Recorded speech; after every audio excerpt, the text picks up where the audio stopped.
today that once upon a time, our state used to be the greatest and the most powerful kingdom in the whole of Africa. Wow! Who told you that? Our teacher, it's not during our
People say.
The ancient city is calling. Oh, arise, sons and daughters of the land. The king of the city is marching. Stand up high to the pride of the land. The founding fathers of labor and our time to serve is now. The glory of the new Edo nation will forever be our pride. Beautiful Edo, glorious Edo, you're the heartbeat of Nigeria. Beautiful Edo, glorious Edo.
Hello, check 1, 2. Checking the mic, check 1, 2.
J'ai tellement besoin de toi.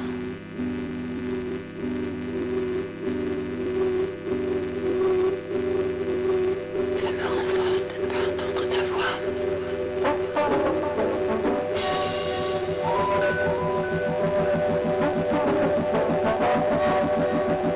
Mon corps se languit de toi.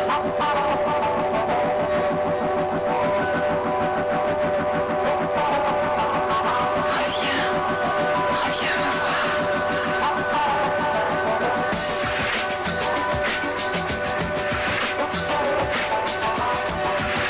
J'ai besoin de ton corps. J'ai besoin de sentir ta peau près de moi. De sentir près de moi me rend folle.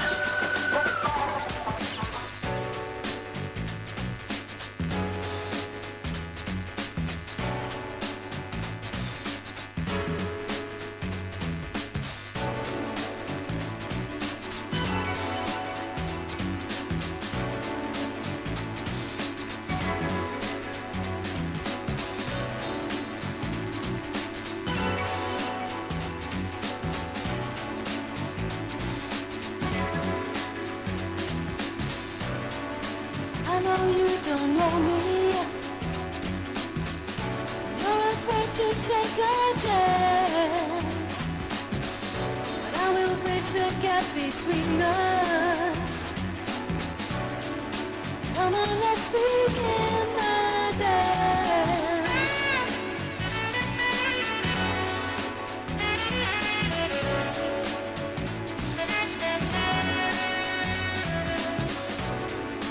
No, I've got to risk it. Now we'll gladly pay the price, like an ancient mistake. You have got me hypnotized. Don't make me wait too long. I need your body. Don't keep me holding on.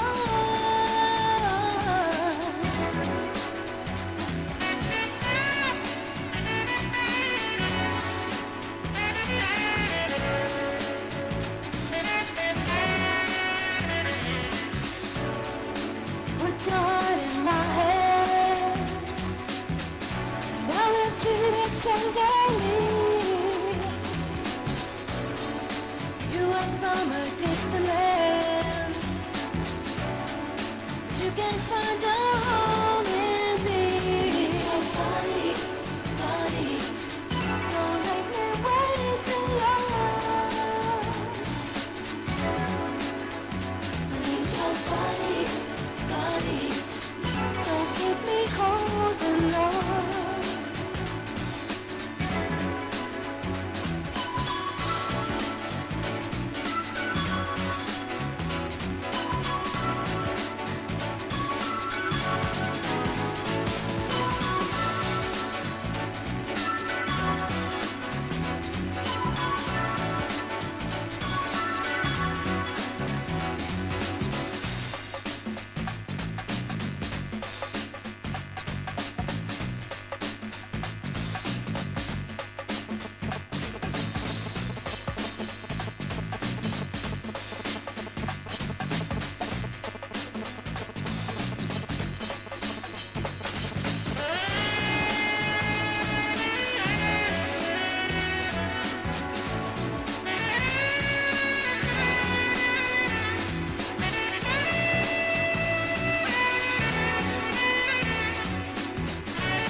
Love is never where you're looking. See the rose that's only ground. You believe in what you're feeling. Happiness will soon be found. See that feeling in your eyes. Need your body.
Distinguished guests, ladies and gentlemen, we'd like to welcome His Excellency, the Deputy Governor of Edo State, Right Honorable Comrade Philip Shaibu and his dear wife, Her Excellency Mrs. Miriam Philip Shaibu. A round of applause, ladies and gentlemen, as we welcome the two of them as they will be taking their seats right away.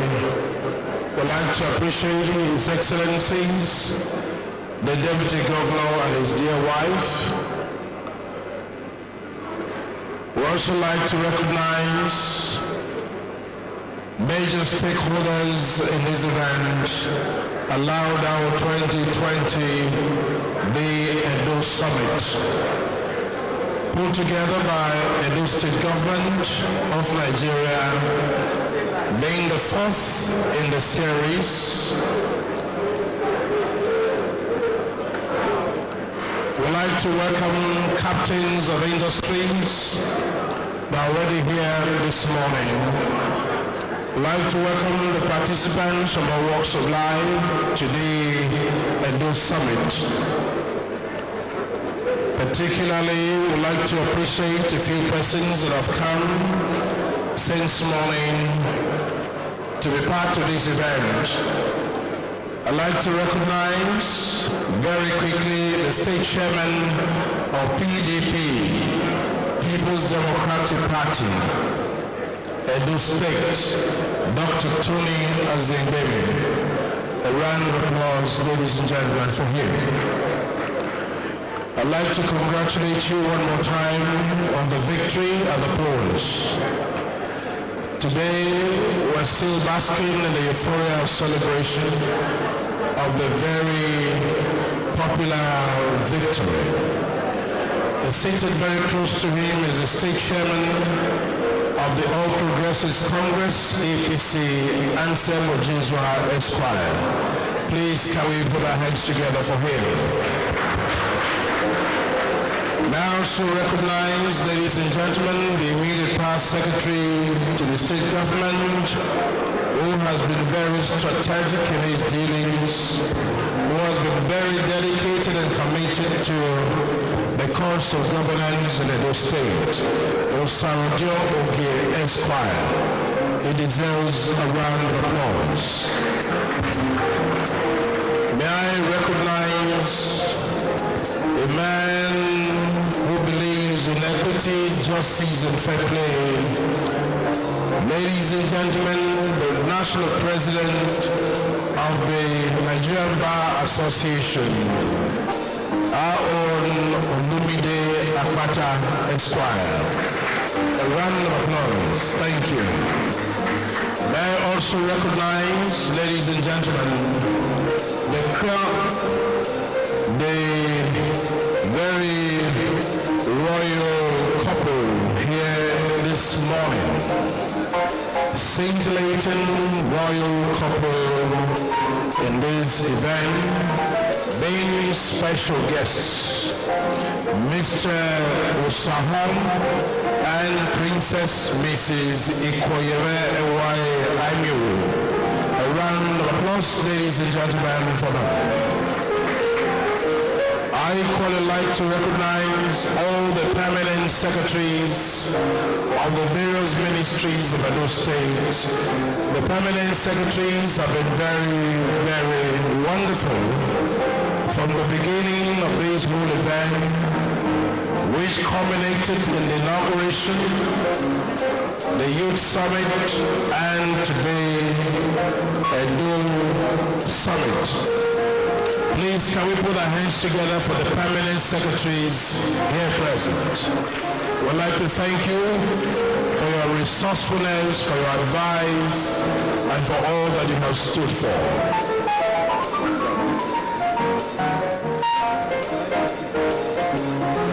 I'd like to proceed to acknowledge all of the guests that are here gracing this event. We understand that the MD of Gladrico is here with us, representative of the petroleum oil, and of the diaspora women. Please, can we put our hands together for them? I equally like to recognize very conspicuously a man who has been in the helm of affairs of Edo State Civil Service. A man who is gifted with oratory, gifted with the use of a pen, a very well accomplished lawyer, the head of service of Edo State. Can we please put our hands together for Anthony Osa Okunbawa Esquire? We're indeed very pleased with you, sir, that the civil service that you learned is undergoing restructuring and is refocusing and being re-engineered. We also like to recognize very specially the chairman of Alaghodaro. He has been from the first edition to this current one, which is the fourth, and this is one man that I want to describe as a man of many parts. The chairman Alaghodaro 2020, Mr. Aswe Igodalo. He deserves a big round of applause. He has been very resourceful, fantastic ideas emanating from him towards the success and victory of this whole event of Alaghodaro 2020, the Edo Summit. Let me also acknowledge all of the participants that are here. We may not be able to acknowledge you by your names, but we say you're all welcome and highly recommended. Thank you.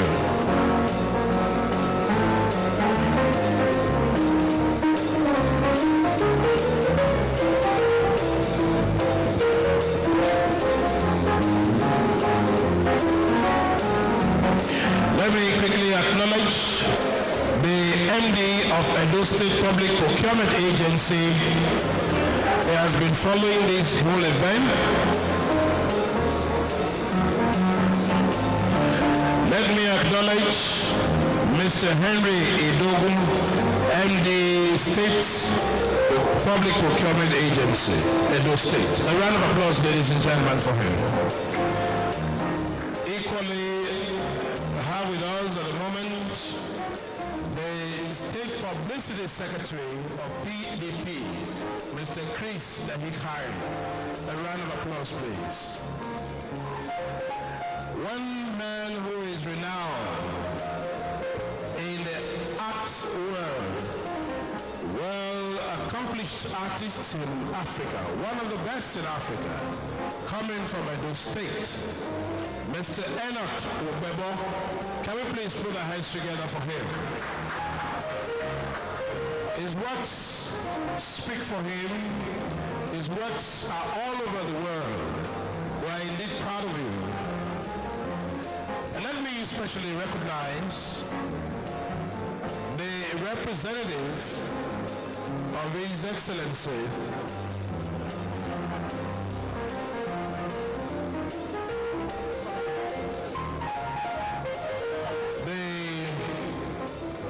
President of the Federal Republic of Nigeria, Vice President of the Federal Republic of Nigeria, ably represented by Mr.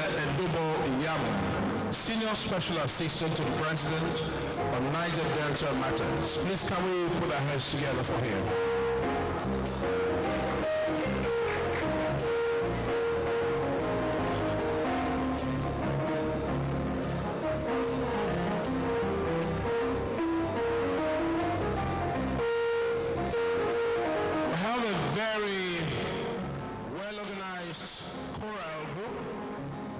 As you can see, they're already set to do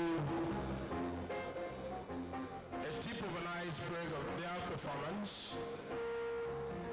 This is the lead of their performance today. They were wonderful and spectacular at the stadium yesterday during the inauguration. Today, I'm sure they are going to do better. And I'm sure too that they were highly thrilled by their sonorous voices and all that they put up yesterday. So ladies and gentlemen, in the interim, before His Excellency the Governor arrives this hall, we'll be listening to them and then we'll unfold all of the things we need to do today. So ladies and gentlemen, let me acknowledge very quickly before I invite them to take over the stage, our own Mr. Tony Anene Jr., Organizing Secretary, Hillary Edo State Secretary PDP. Please can we put the hands together for him? Thank you. Thank you. And of course, the Pro-Chancellor and Chairman of Council, Ambrose Ali University, Chief Lawson A. Omokonyo, KSM, is also here with us. He deserves a round of applause. Let's put our hands together for him. Thank you for coming.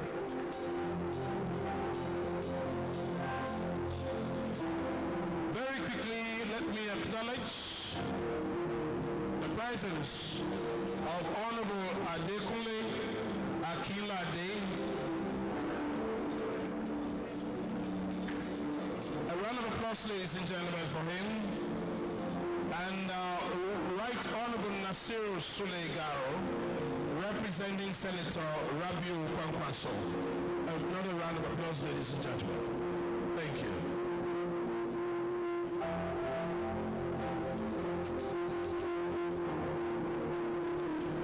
Let me specially recognize Mr.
What a wonderful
Ladies and gentlemen,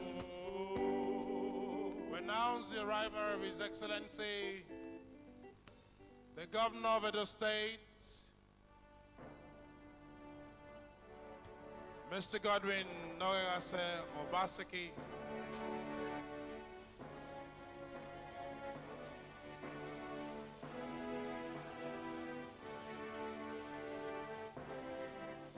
I must inform you that this initiative is from His Excellency to have a business summit in order for Edo to move forward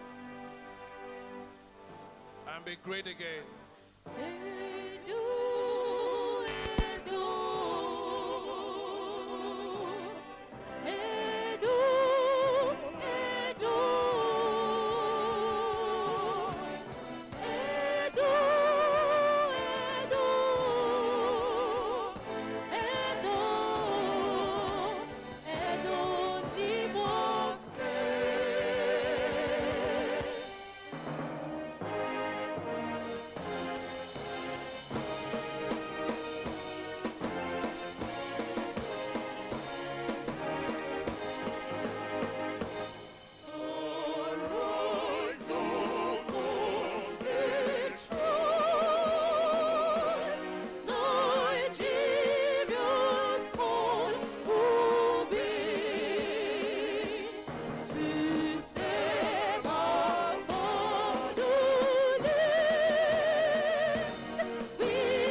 us right. Help our youth the truth to know and live in just and true. Great lofty heights attain to build a nation where peace and justice reigns. Amen.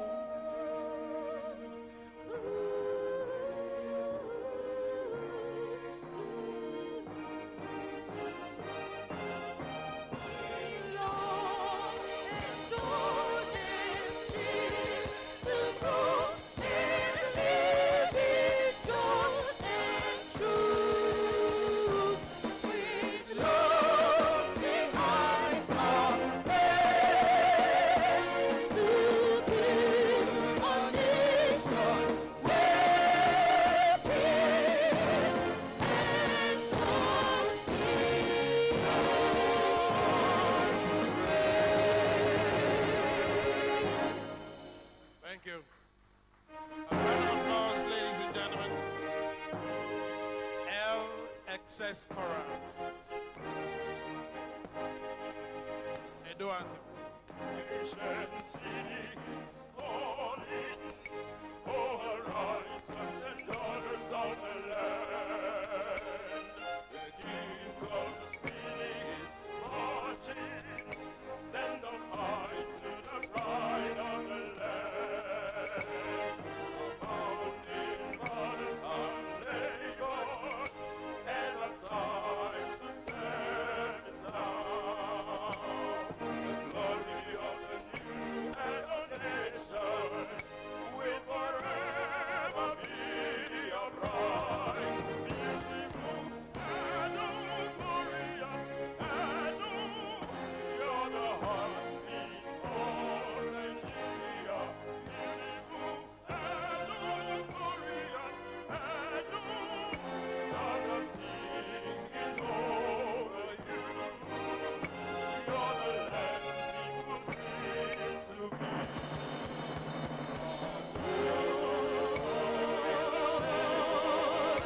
And the greatness is set unto know. Oh, history forever shall be written. Our kings of endured for time. Our people, culture, and unity. Our hearts beat for the land. Rich cultures, stories of heroes. Legacies forever be.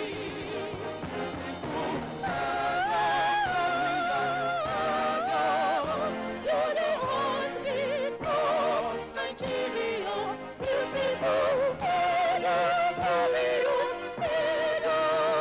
Stars are singing over you.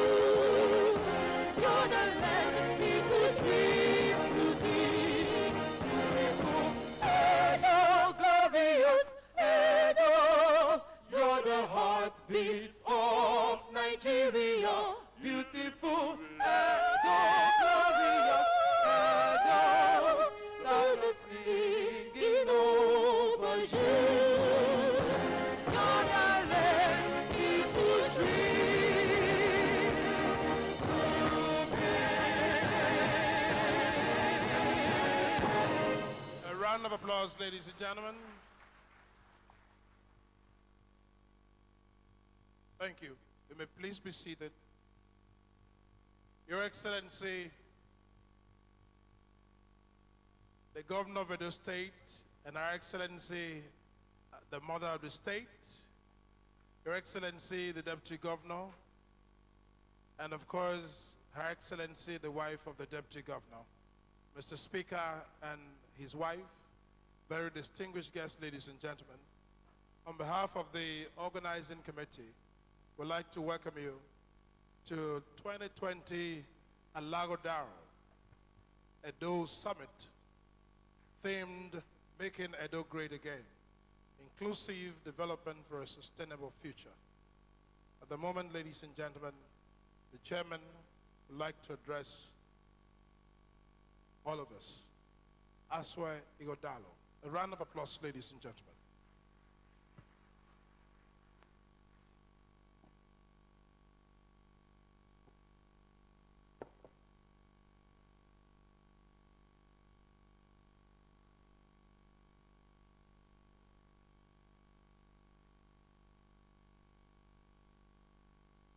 big brother, His Excellency the Governor of Edo State, and my sister, Mother of the State, Betsy Obaseki. Good morning, both.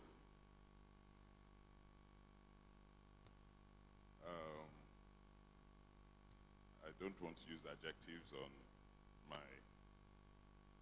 because he's my political senior, I don't want to call him my younger brother, but His Excellency, the Deputy Governor of Edo State, and his beautiful wife. Good morning. The youngest speaker in the country, Right Honorable Marcus Onobu, not just young, but effective, and his dear wife. Good morning. My brother, master tactician, okay, good morning. Our head of service, Anthony Okungbowa, good morning, sir. Our Crown Prince and our Crown Princess, good morning. Our party chairman, Anthony Azigbehi, good morning, sir. Distinguished permanent secretaries who are holding the fort, my boss, and if I don't mention him, I know my business is forfeit, the National President of the Nigerian Bar Association, Olumide Apata, Esquire. Good morning, sir, and thank you for being here. Distinguished captains of industry, distinguished business persons, distinguished fathers of the country and fathers of the state, my big brothers, members of the press, distinguished ladies and gentlemen, good morning. I am extremely delighted to welcome you all to the 4th Edo Summit, Alaghodaro 2020, which coincides with the inauguration and oath-taking ceremony of the second term of our governor, Godwin Nonehase Obaseki, and our deputy governor, Comrade Philip Shaibu. There's no doubt that this is a unique event and a time for reflective stock-taking. This summit will also provide a platform for creative brainstorming and settling on transformative ideas which will enhance and strengthen subsisting and planned social and economic policies over the next 4 years.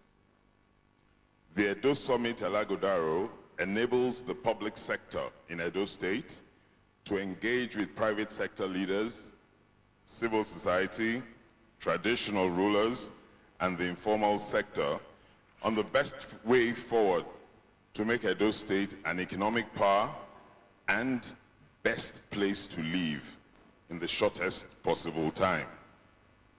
The summit provides an opportunity to expose the potentialities of our state and the vast resources within to the rest of the world.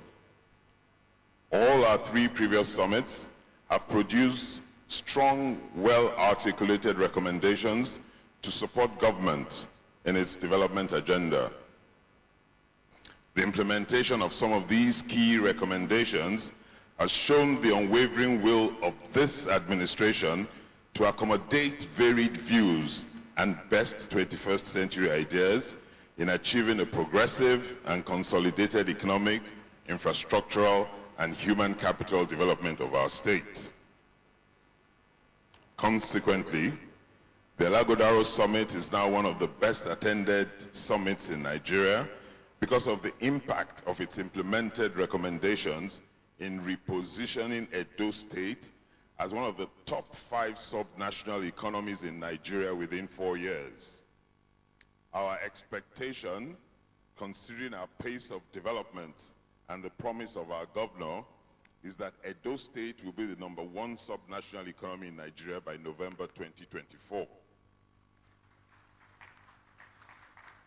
I commend Mr. Governor for providing this platform for stakeholders' consultation and participation in generating ideas towards the steady development of our dear states. Mr. Governor, your purposeful leadership style, vision, and love for all Edo people has instilled great hope and belief in the people, and most important, has rebuilt public trust in government.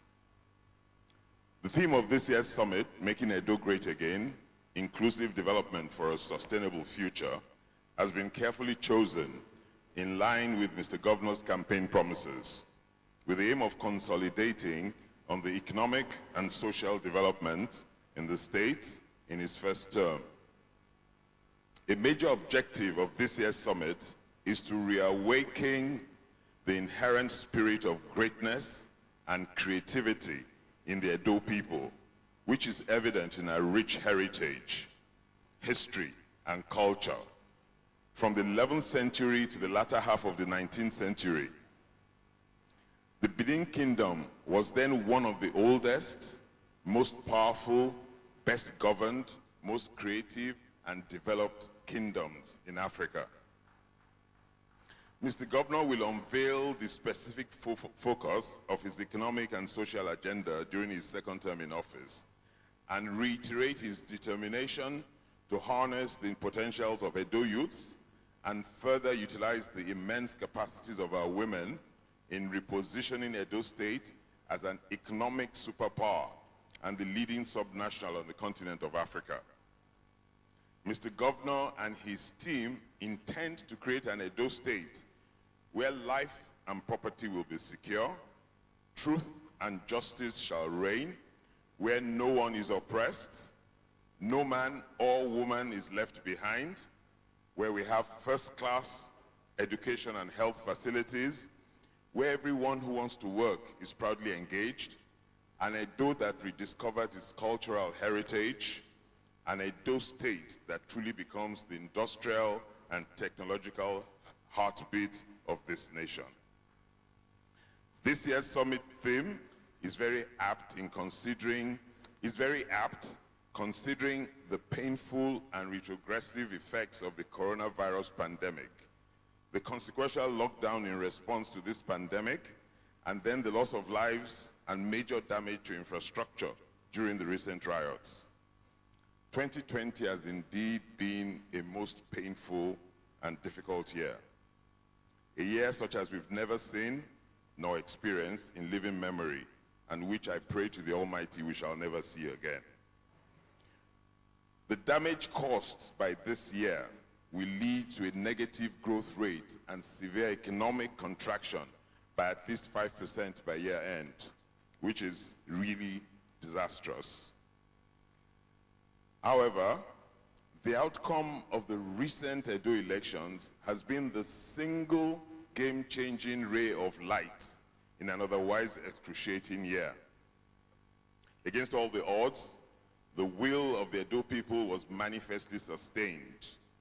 I salute the people of Edo State and all of those who made the election victory possible. It is extremely critical to our development in Edo State that the Obaseki-Shuaib transformation be sustained. The catastrophic outcomes of our 2020 crisis have shown us clearly that leadership matters.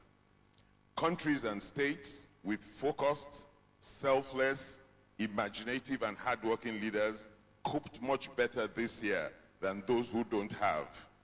In Edo State, we coped much better. Distinguished ladies and gentlemen, our 2020 summit will provide an opportunity for deep deliberations and alternative thinking, different from the usual, which will creatively enable employment for our people, attract patient capital, build on our achievements in infrastructure provision, education and health, mechanized agriculture, support of small-scale businesses, and by that, reawaken the key Edo characteristics of creativity, tenacity, hard work, focus, and integrity. We will provide a forum for frank, deliberate, cerebral, creative, and exhaustive discussions, the outcome of which will enable Edo State to climb out of this recession and grow at a rate that is unprecedented and without compare. Thankfully, the world is now discovering vaccines and antibodies to combat this virus, and this definitely will aid the pace of our growth. Our social distancing protocols dictate that this year's summit will be different.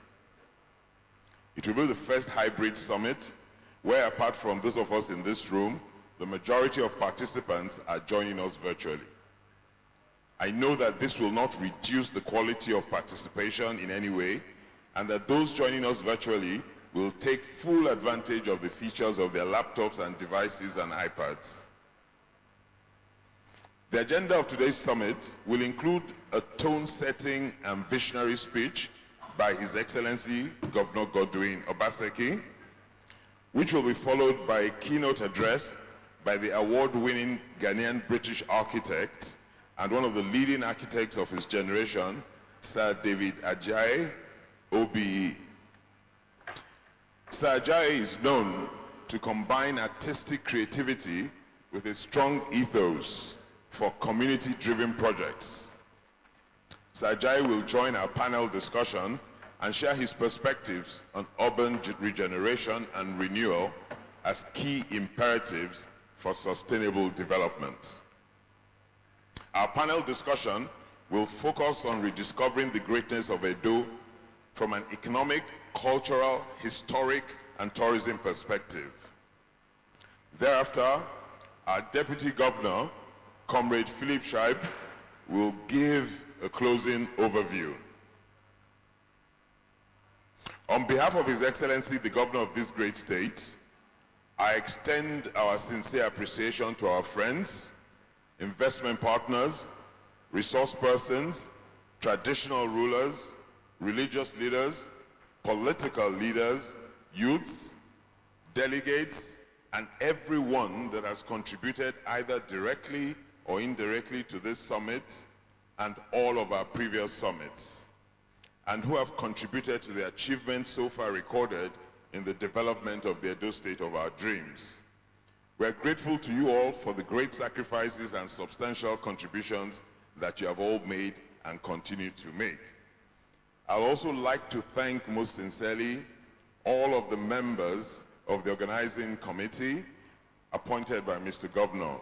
I thank you so much. I couldn't have worked with a much better or a greater team of dedicated professionals. Thank you so much. At our first summit in November 2017, Mr. Governor, on behalf of himself and Mr. Deputy Governor, renewed their economic and social contract with the people of Edo State. And they both solemnly promised that by the end of their term, Edo State will firmly and irreversibly be on the path to becoming an economic power where all her people will enjoy the highest quality of life. I know that His Excellency will reiterate his pledge, and over the next 4 years, he and his deputy will fully deliver to all of us a transformed Edo State. The Edo State of our dreams and the dreams of our heroes past. On behalf of the good people of Edo State, Your Excellencies, I hold you to this solemn and clear pledge. Edo State is destined for greatness. We're at the cusp. I implore you all to continue to work hard, passionately and creatively to ensure we deliver this Edo State. We must cooperate with our government. Every one of us must cooperate with our leaders. We must look inwards, we must be passionate about our state, and we must seek to achieve the greatness that lies within us. Finally, I'd like to urge you all, after the business of the day, please don't run away quickly. Enjoy Benin and enjoy Edo State. There's so much to enjoy. The culture, the heritage, the friendliness of the people. God bless Edo State. God bless Nigeria. Thank you all for coming. I wish us all wonderful deliberations, and I thank you all. God bless you.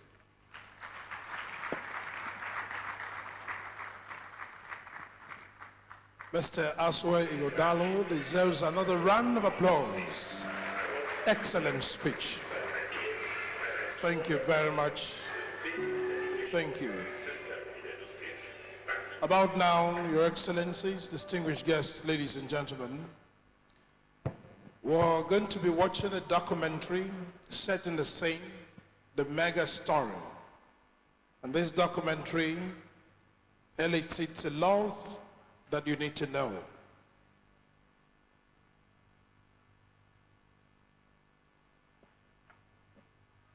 If I achieve nothing else as governor of Edo State, I want it to be on record that I came and I turned around the basic education system in Edo State back to where it should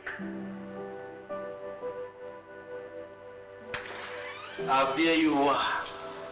You're still awake. It is past your bedtime already. Daddy, I was told today that once upon a time, our state used to be the greatest and the most powerful kingdom in the whole of Africa. Oh, who told you that? Our teacher, he told us during our history class, but didn't finish. Interesting. So, you mean you now do history in school? Yes, Dad. I was going through my history book so I can see the remaining parts of the story. I will tell you the story. Bet. Thereafter, straight to bed. You promise? Okay, Daddy. Good girl. You see, there was a time when the Greek people lived in the capital of the pre-colonial empire, now known as Southern Nigeria. History described this city as so orderly, well laid out and sparkling clean, that the walls of their houses appeared to be polished. The city was so well governed that theft was unknown, and people lived in such security that there were no doors to their houses. The Great Wall of Benin, spanning 16,000 kilometers, was as high as 16 feet and constructed to secure this great kingdom. While other regions traded in slaves, Benin traded in their famous artifacts of bronze, iron and ivory.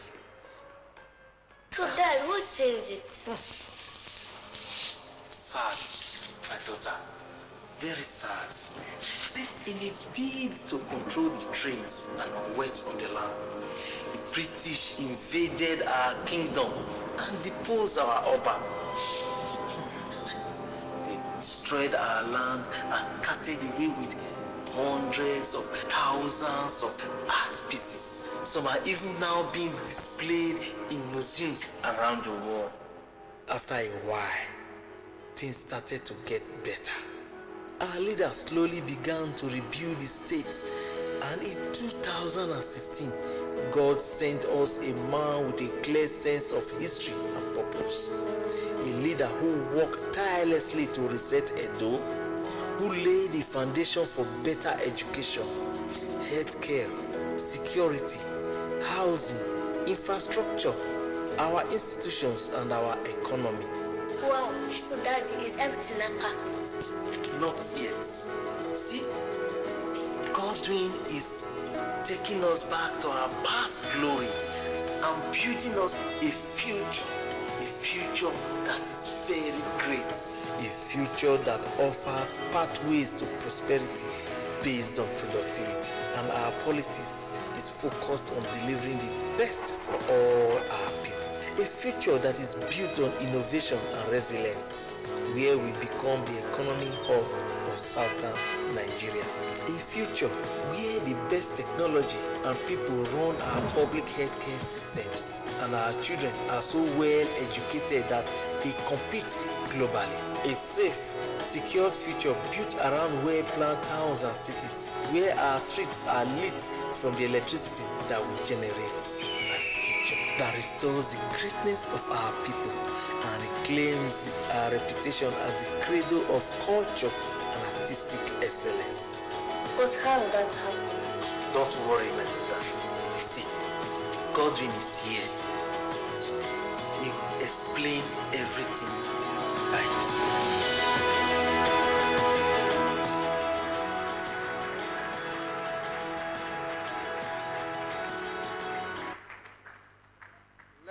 Gentlemen, shall we please put our hands together as His Excellency the Governor of Edo State steps us to explain it by a very well put together presentation. This presentation is going to last for a few minutes. Thank you.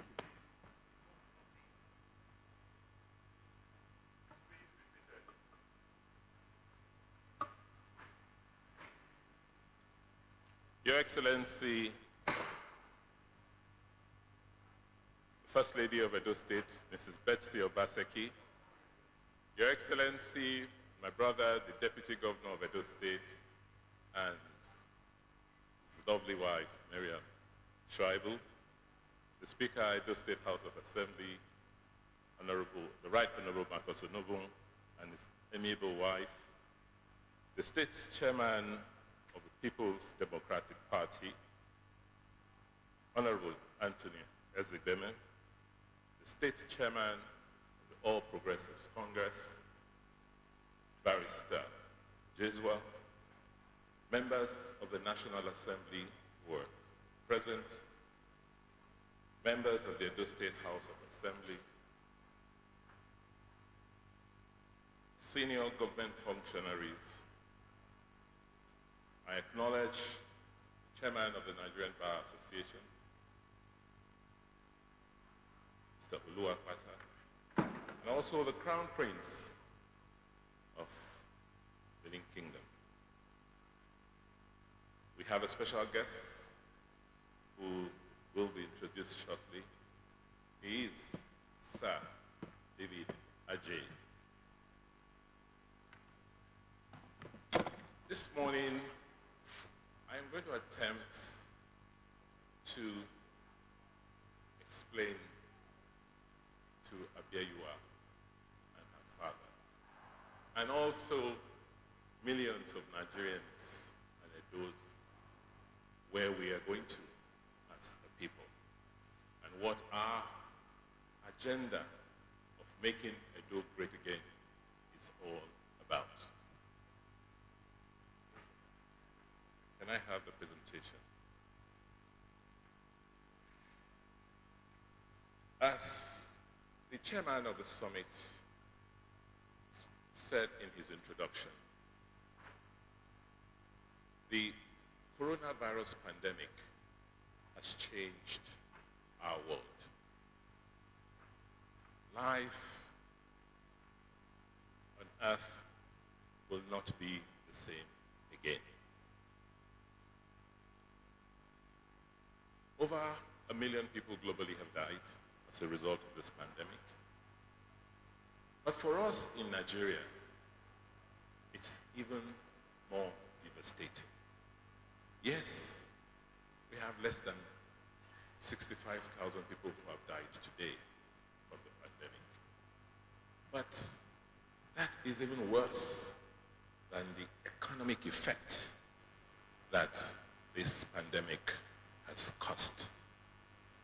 The World Bank report states that over 100 million Nigerians, more than 50% of our population, has now been thrown into extreme poverty. And we're beginning to see the signs already. The NSAS demonstrations you saw were not unconnected with this devastating economic impact of coronavirus. This virus has caused serious disruptions to lives and livelihoods. It's caused disruptions to businesses the way we have always known. Let's go back. Let me guys leave. The response to the consequences of this virus are varied from society to society and from country to country.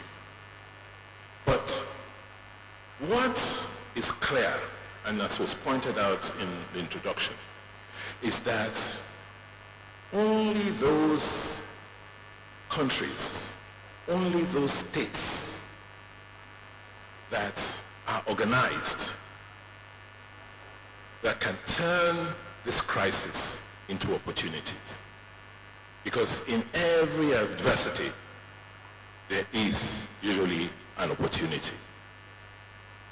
We are fortunate in Edo State that 4 years ago, when we started with our first Alaghodaro, we set the agenda for reform.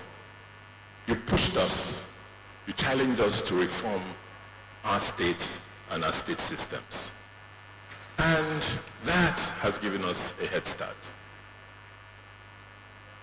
We have not solved all the problems, but at least we have identified the pain points, and we believe that we know what to do. And we are assured that from what happened on September 19th, the people of Edo State are aligned. Majority of the people of Edo State spoke, and it was clear that they endorsed what we had started and they wanted to see a continuation. What did we do in the last 4 years? We set the agenda. We set the agenda thinking about Edo from 6 perspectives. First, we had realized that we have to build institutions, because the biggest challenge for us in Africa is we focus on individuals.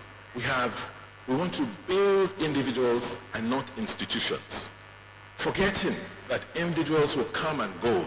It's only institutions that will remain. So we ensured that we started a process of making people think and do things, realizing that one day they will not be here. It's the structures that they build and leave behind that will succeed them. So we focused on the civil service, we focused on the judiciary and the legislature.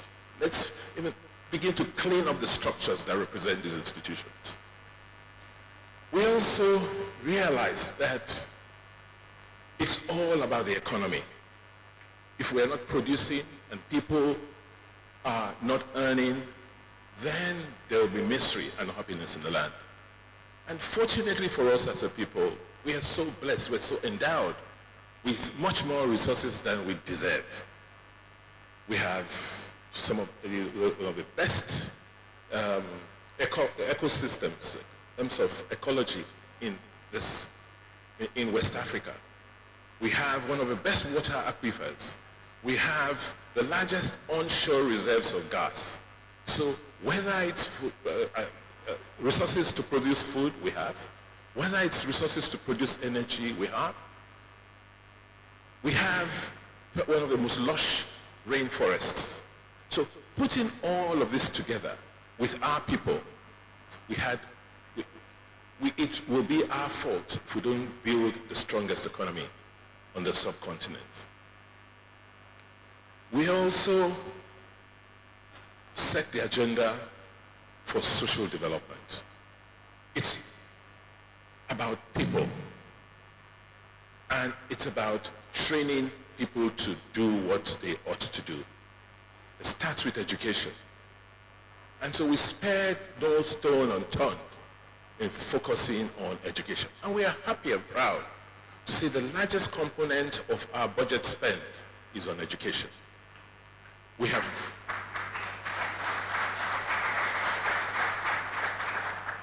reformed or started the reformation process of our education system from the foundation. And today, globally, Edo State education reform has been acknowledged. In my speech yesterday, I informed the audience that at least as of September this year, Edo was one of 5, it was accelerator countries in terms of education. We were the only subnational on that list.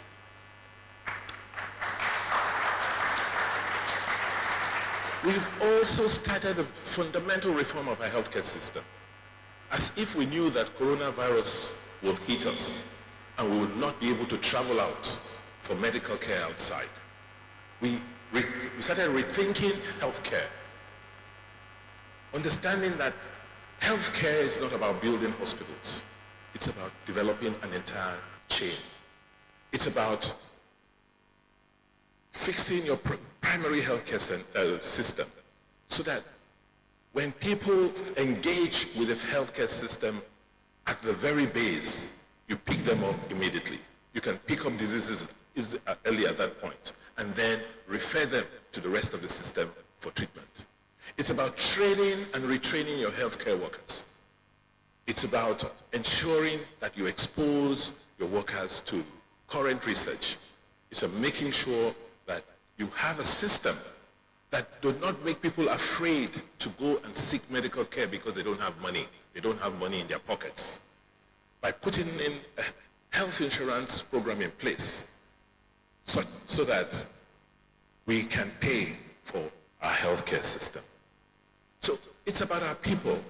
It's about focusing on the vulnerable people in our society. We understand all of this, and we have to put in a lot more investments in making sure that we get more of our people included and feel a sense of government. We have started the process of rebuilding our infrastructure. So road infrastructure, we are fortunate with the partnerships we've gotten into. We have one of the best developed digital infrastructure network. It's not enough, but it's a good start. 400 kilometers of fiber built around Edo State in 4 years is a good start. And we hope we can progress that development. So in terms of infrastructure, we have started. We understand how to build roads. We understand how to design roads in our climate. We understand how to fund our road projects. We have also set the agenda for our environment. We believe in environmental sustainability. We have undertaken a forest audit to see and understand the amount of deforestation that has occurred in our state. It's quite sad. It's a pity that out of this almost 630,000 hectares of pristine rainforest which we inherited, today we have less than a quarter of that landmass available as forests. We've done the audits. We now know that we can no longer continue to deforest, and we now have to put in place a plan, a strategy to recreate our forests so that we can maintain our environmental sustainability. We understand now that we must plan our cities. We must have urban plans. We must have regional plans, because the major challenges with flooding and erosion in Edo State is because over the last few decades, we have operated without any physical, not to even talk about economic or social plans. Finally, we've realized the power of our arts and culture. We've worked with institutions like the Smithsonian to bring back some works. We've worked with the federal government to renew our museums. We've hosted the National Festival of Arts. We've engaged with our diaspora. So we understand that these are things that are important and things we must now focus on in making Edo great again. So given today's realities, given the effect of the pandemic on us and where we are, we have no choice but to go further, to press on harder. So the next 4 years, we're not going to be talking about infrastructure. We have to take it for granted and just continue to build. We realize that what's important is our people.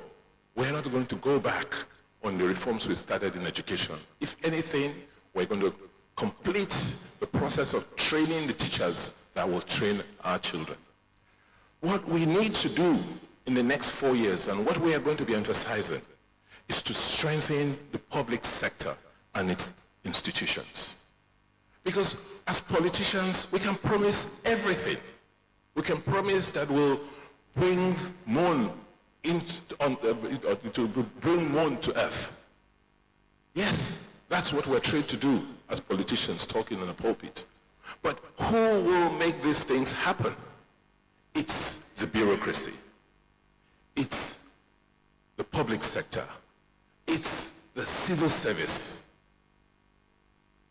So our emphasis now will be to recreate our bureaucracy. We're true to ourselves. The bureaucracy in Edo State, and indeed Nigeria, is broken. We now lay emphasis on the wrong things.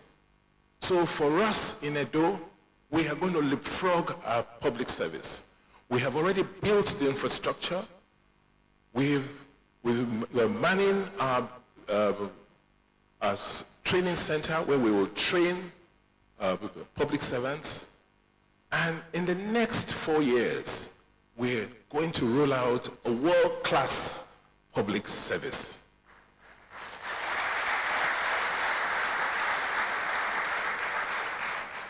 Because we need those institutions to help us drive the reforms. And this will be done by utilizing technology. It's happening everywhere in the world.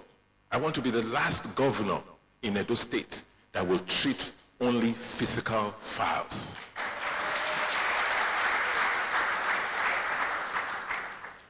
We have to improve the human capacity of our state. We've got to keep training people.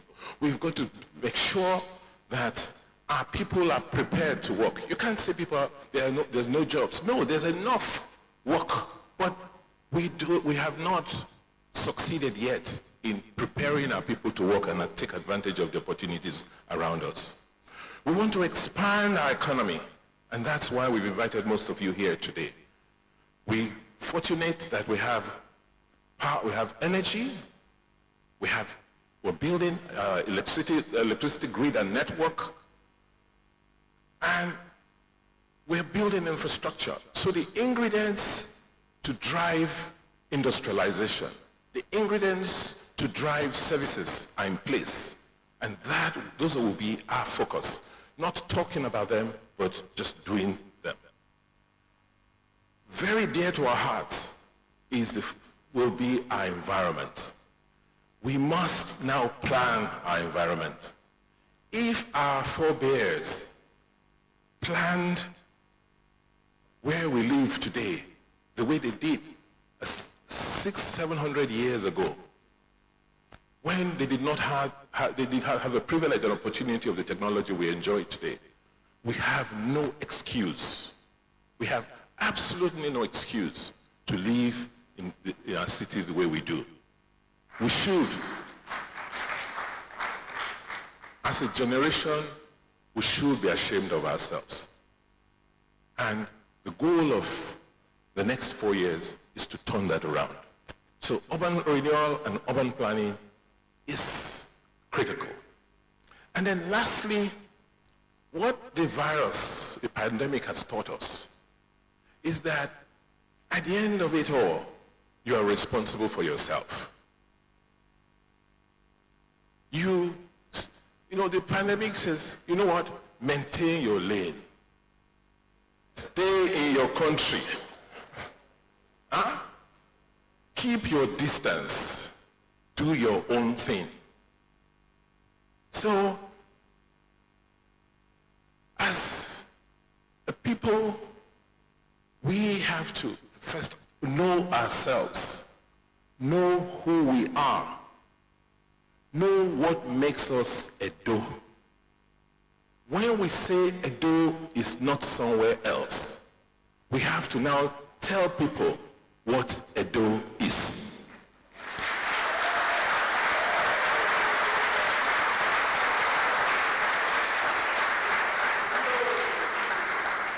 We have to now explain to people the greatness of Edo, we have to explain to them why Edos acted the way they did on September 19th. And so that is why this year's theme is important for us. We're not talking about how we will build roads, how we will, build the industries. We're focusing on who we are. Because if you do not know who you are, you cannot express yourself. If you do not know who you are, you don't know where you're coming from. You will not know where you're headed. That's why it's so important for us to focus on who we are, on our greatness, on our heritage, on our past, on our culture, on our arts. It's by discovering who we are can we now step back, understand the world we're in today, and position ourselves for the future.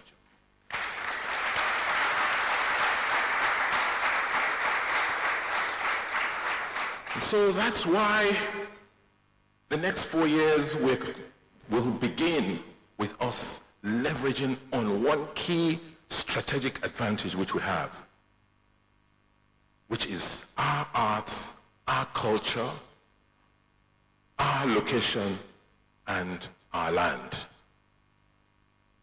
We have to discover our greatness in our works, because our forefathers have already expressed who we are in our art forms. And you find these art forms, artifacts, and art pieces all over the world. Shouldn't we ask ourselves, why do others want to keep our works? What have they found in those pieces? We'll now challenge ourselves to understand what our forebears did and how they did what they did. And I have always argued that it's the same blood that flows in their veins that still flows in us today.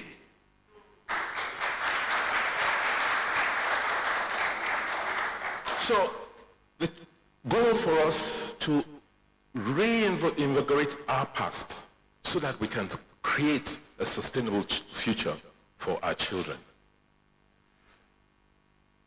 I've told you why we need to do so, because we cannot afford to maintain the status quo. The world has changed. Life has changed. It would be very foolish of us to want to continue to live the way we used to, because we no longer can. We must now quickly think about how to live our lives in the new world. We have to build a mental and physical infrastructure of our people. I am so grateful to God that we won that election.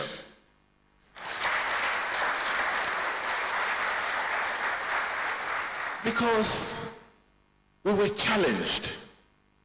People told us that to win election in Nigeria, what you need to focus on is stomach infrastructure. And we refused and said we would rather invest in mental infrastructure. And we thank God that mental infrastructure today has superseded stomach infrastructure. That is not to say stomach infrastructure is not important, but it's to lay the point that it is mental infrastructure that creates stomach infrastructure.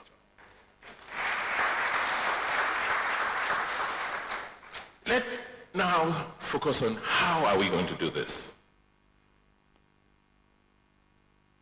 Amongst other things, we have to launch a new project.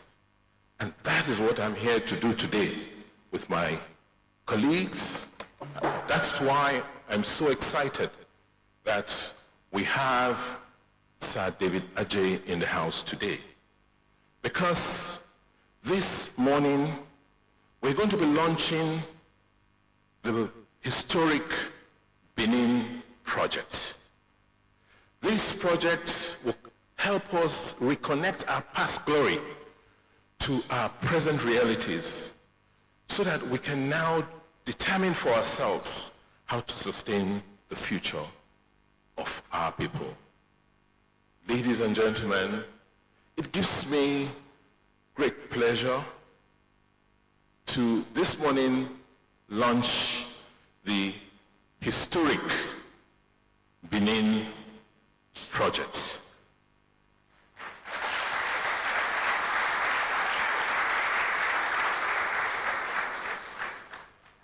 It's not coming on. Someone come and help with my technology.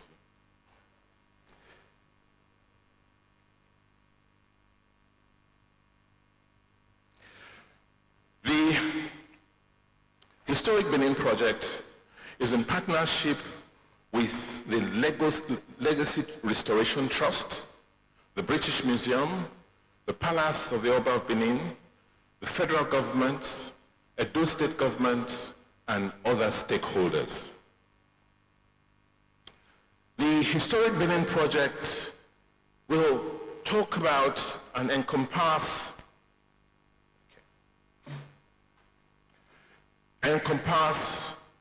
projects that will lead to the discovery of the greatness of Benin and Edo State. It will include architectural interventions. And like I said, we have a privilege of having on this project someone who can easily be regarded as one of Africa's greatest contemporary architect, Sir David Adjaye. It will also involve archaeological restorations, because we know there's still so much in the Benin that has not been discovered. And we want to thank specifically and especially the British Museum that has already made a donation of $4 million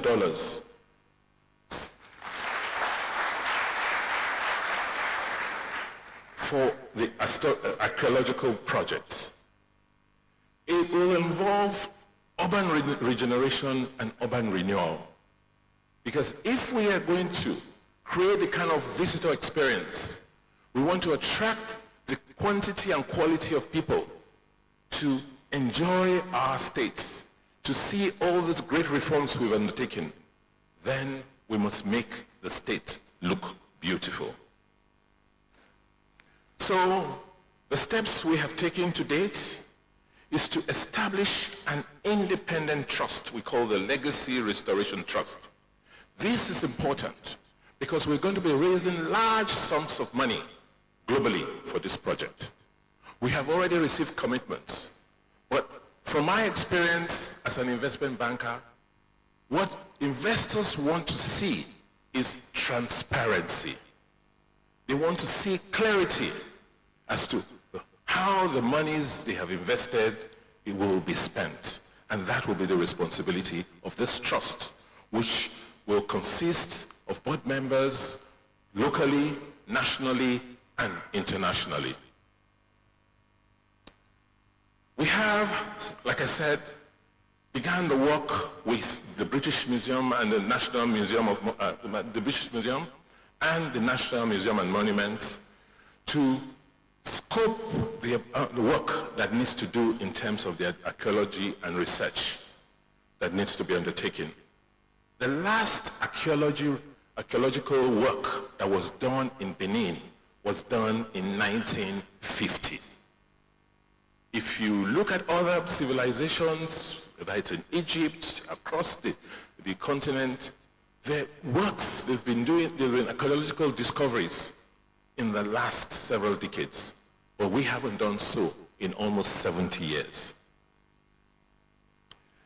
The other thing we have done, and which Sir David will talk about, is in the last 1 year, he's quietly with his team, worked very hard and assiduously doing research. They've been back and forth to Benin, and he, I hope this morning, will unveil, if not the full concept, but part of the concept and thinking behind the museum and the other things they intend to do.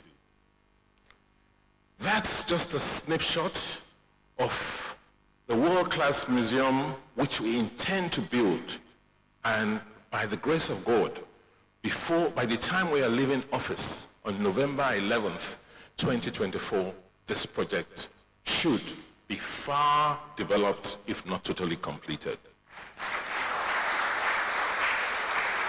It is going to be called the Edo Museum of West African Art, EMOWA.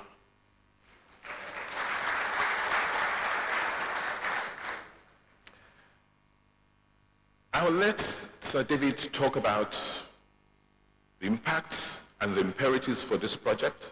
This is what he has done all his life. I mean, he's built one of the most respected museums of African arts in Washington, D.C., so he has the experience and the insights. And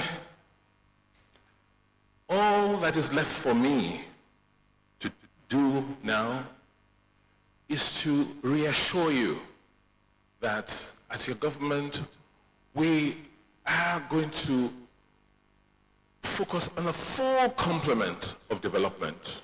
We're not just going to focus on food, on roads, on electricity. We want to focus on how all of this will come together to make us better human beings and to make us leave something for the future generations. Let it be said that our generation left something behind. We cannot continue to complain and lament that what we met has been destroyed. And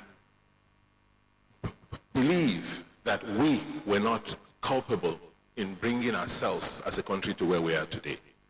But in all of what has gone on and what has happened over the decades, let us come out and say, yes, in our time, we built something, and let that be the African Museum of West African Arts.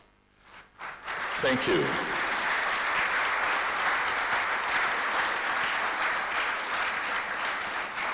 Before I leave the stage, there was something I thought we should do before I started. Yesterday, as our inauguration was going on, we lost one of Africa's greatest heroes, General Jerry Rawlings of Ghana. I just felt that as a friend, because he visited Edo several times in his lifetime, can we all just be upstanding to observe 1 minute of silence in his memory?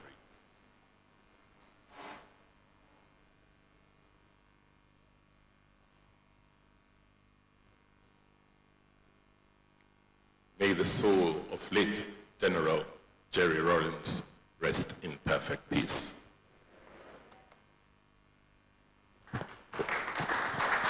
A round of applause, ladies and gentlemen, for His Excellency. Brilliant presentation. Very brilliant presentation this morning. We quickly like to have a Q&A session, the question and answer, but just before I will move ahead to have the poetry recital by Dona Ogunaike. Dona Ogunaike, we'll put it on hold, okay.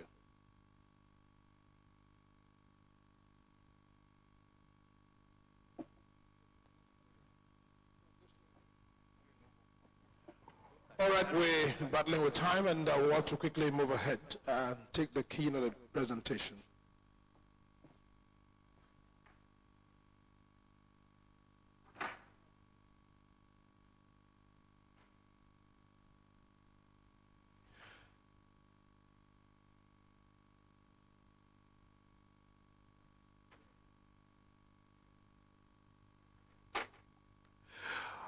right, let's quickly have the poetry right now by Dona Ogunaike. Dona Ogunaike will be doing that very shortly. And then we take the keynote presentation that will be done by Sir David Ajayi, the founder and principal, Ajayi Associates. And then we move on to the high-level panel discussion. We have already lined up our panelists, and that's the heart of the summit. So, Dona Ogunaike, please. Is he around?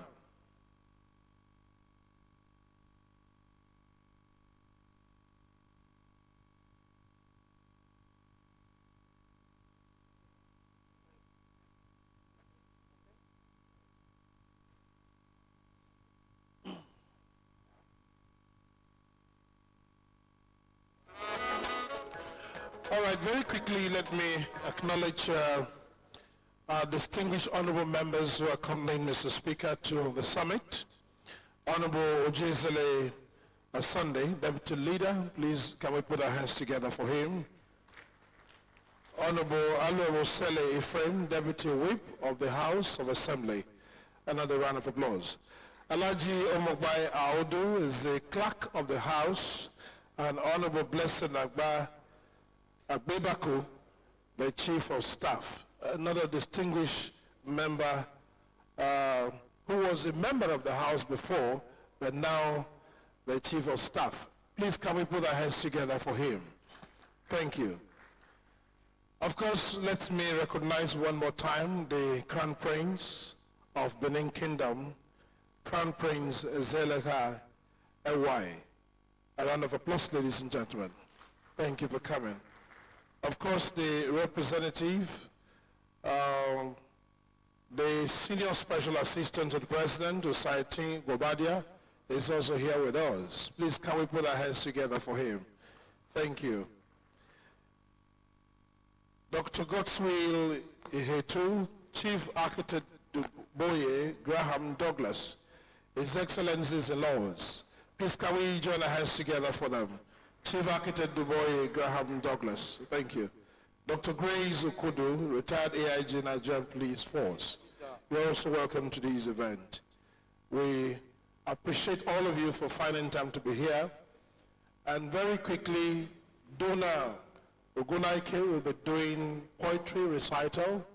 And immediately after that, we'll dovetail into the keynote presentation, which of course is going to be featuring Sir David Ajayi Obey. And yes, I understand that they're getting ready very quickly so that we can do that in the shortest time possible.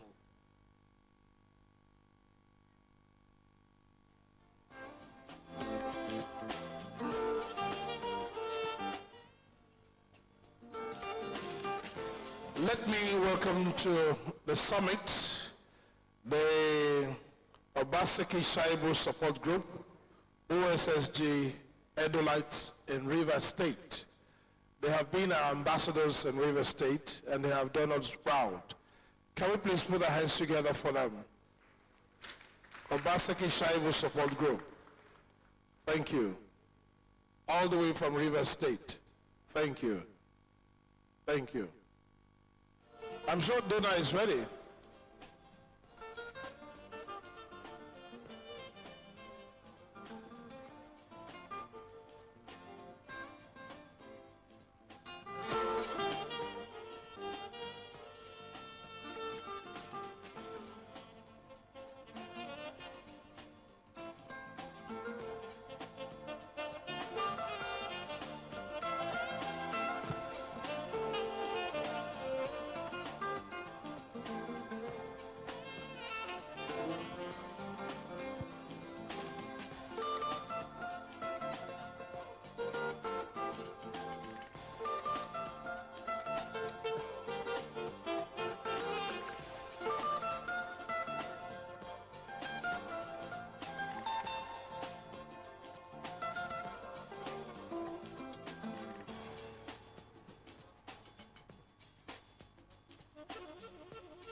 Well, in the meantime, we have been able to assemble some panelists, the likes of Sir David Ajayi, OBE, founder and principal, Ajayi Associates, Mace Owen Omogiafo, CEO, Transnational Corporation of Nigeria, Professor Albert Tijani, Director General and CEO, National Commission for Museums and Monuments, ably represented by Mr. Theophilus Umogbai, Curator, National Commission for Museums and Monuments, Benin City. Ms. Adesua Ifedi, Vice President of Africa Programs, Haifa International. These are panelists for today, and the discussion will be moderated by Ms. Usai Alile, CEO, Aspire Coronation Trust, ACT Foundation. That's the makeup of the panel this morning, and very shortly we'll get there. But if Dona Ogunaike is not ready, we can move on straight to the keynote presentation.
Your Excellencies, distinguished guests, ladies and gentlemen, let me quickly acknowledge Mrs. Josephine, Member Board of Trustees, BDP.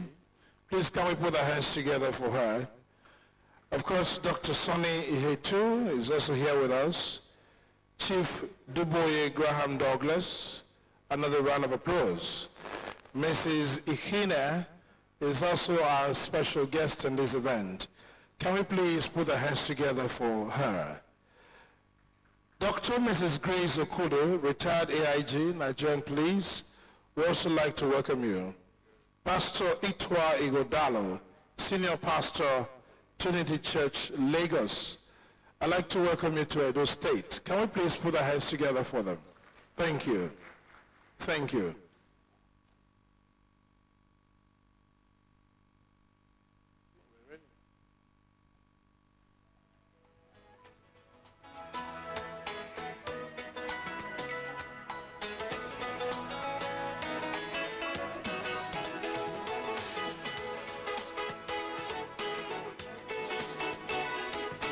Please, we'd like to properly sit with the name, Chief Mrs. Josephine Aneni.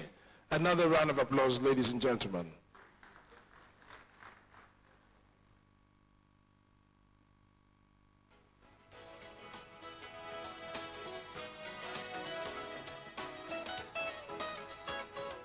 May I now have the privilege to invite Sir David Ajayi, founder and principal, Ajayi Associates, for the keynote presentation. Shall we please put our hands together for him? Thank you.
Hello, everyone. Can you hear me?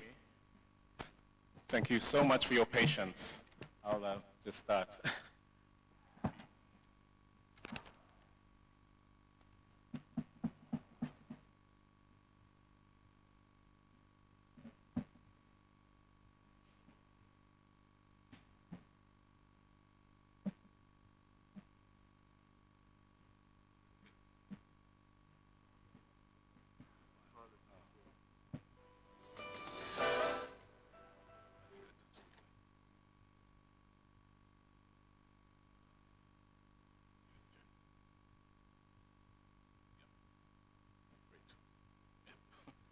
Okay, nearly there. Your Excellency, Governor of Edo State,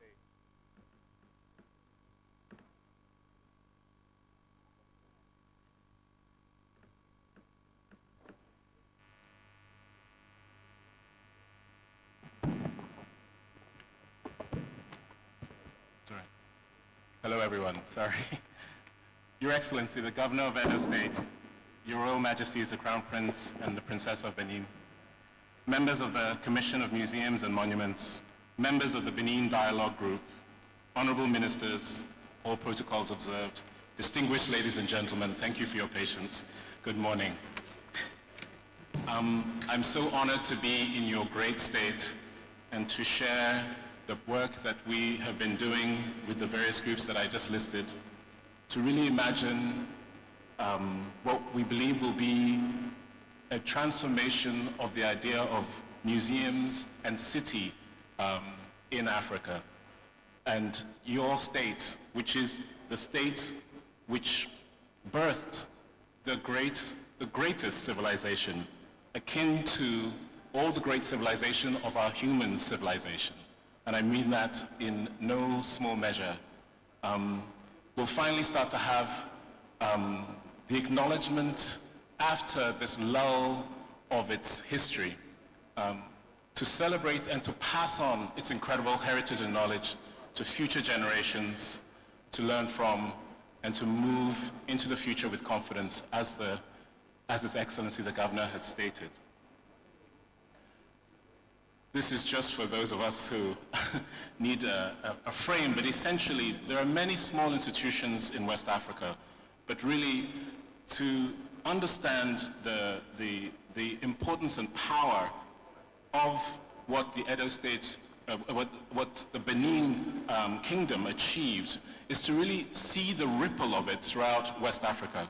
There's not a single kingdom in West Africa that does not in any way through its trajectory show some lineage or homage to the great traditions and culture of the Benin civilization. I wanted to start just to focus us that what we leave behind is what gives us the strength to face the future. And we look at things like the pyramids, probably one of the greatest monuments of human civilization from our own African ancestors. And we look at what we can do, understanding that and learning from that, from the great traditions. It is a continual work. Our culture is not just performed, but also it is continual. It is something that we should be invested in, because not only does it nourish us, but it also provides us a roadmap for the sustainability of our societies, our environment, and creating the prosperity that we all want in the worlds that we live in. I show you just images of Egypt, which is a constant reconstruction, a constant discovery, a constant body of knowledge which is nourishing the world and keeps it at the center of everybody's ideas about what our civilizations are as human beings. We all know Athens, and Athens is a city also of excavations, also of ruins. And the ruins are part of the great diaspora of parts that make the identity of the city and keep it a global icon in the world. When I was working, must be now 12 years ago, at the Smithsonian, there was a commission made in 2009 to create the first National Museum of African American History and Culture on the Washington Mall, just behind the White House in America. And that project established the contribution of our people, our brothers and sisters in America, to the very making and identity of America. People thought they knew the story, only to realize that they had only fragments and stereotypes. And what this museum has done is to reposition the civilizations, our contributions and our civilizations, right in the heart of what is, in our time, one of the greatest countries in the world. Its inspiration comes from your civilization, comes from Benin. The biggest reference that was used comes from here. And I wanted to show that to you. It comes from the history and the courtyards and the shrine houses and the palaces that scattered around the world. And if it was not for the ability to have seen that and to learn from it, I would not have been able to have the inspiration to do this project. And this project is now giving backbone and definition to African Americans, understanding their heritage to West Africa specifically. And this is a very important thing to understand, and what it has done in terms of really centering the way we see human civilizations. Benin the kingdom has a unique trajectory, going back, people say to the 14th century, but really going back to the 8th century. And its stories of its golden ages, its troubled times, its reconstructions are narratives that are really a metaphor for all civilizations and the evolution of our human species. The stories are the same. And we have the DNA of the stories and the particular way in which it's expressed through our cultures here. We are thankful that the civilization and the culture and the monarchy still exists, and they support and help us to remember the culture and the framework that is very important for our identities. What His Excellency the Governor is proposing is really an important way of understanding how to figure Edo State, Benin is the heart of Edo State, to make that a global icon of our narrative of civilizations of human beings. It sits within that trajectory. It is not a small detail. It is clear and understood.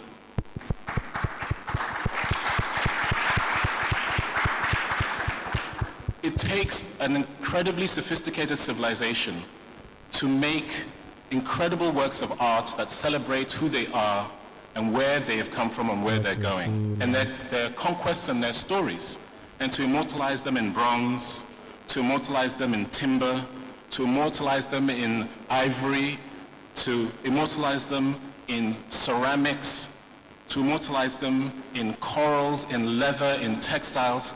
These are the hallmarks of what we do, and encoded in these things are the DNA of the incredible learnings of our ancestors. They deserve to always be with the people who are the bloodline of that, to nourish and help them grow, but also to nourish and help the world also grow and understand the diversity of the human species and its contribution to our civilization on this planet.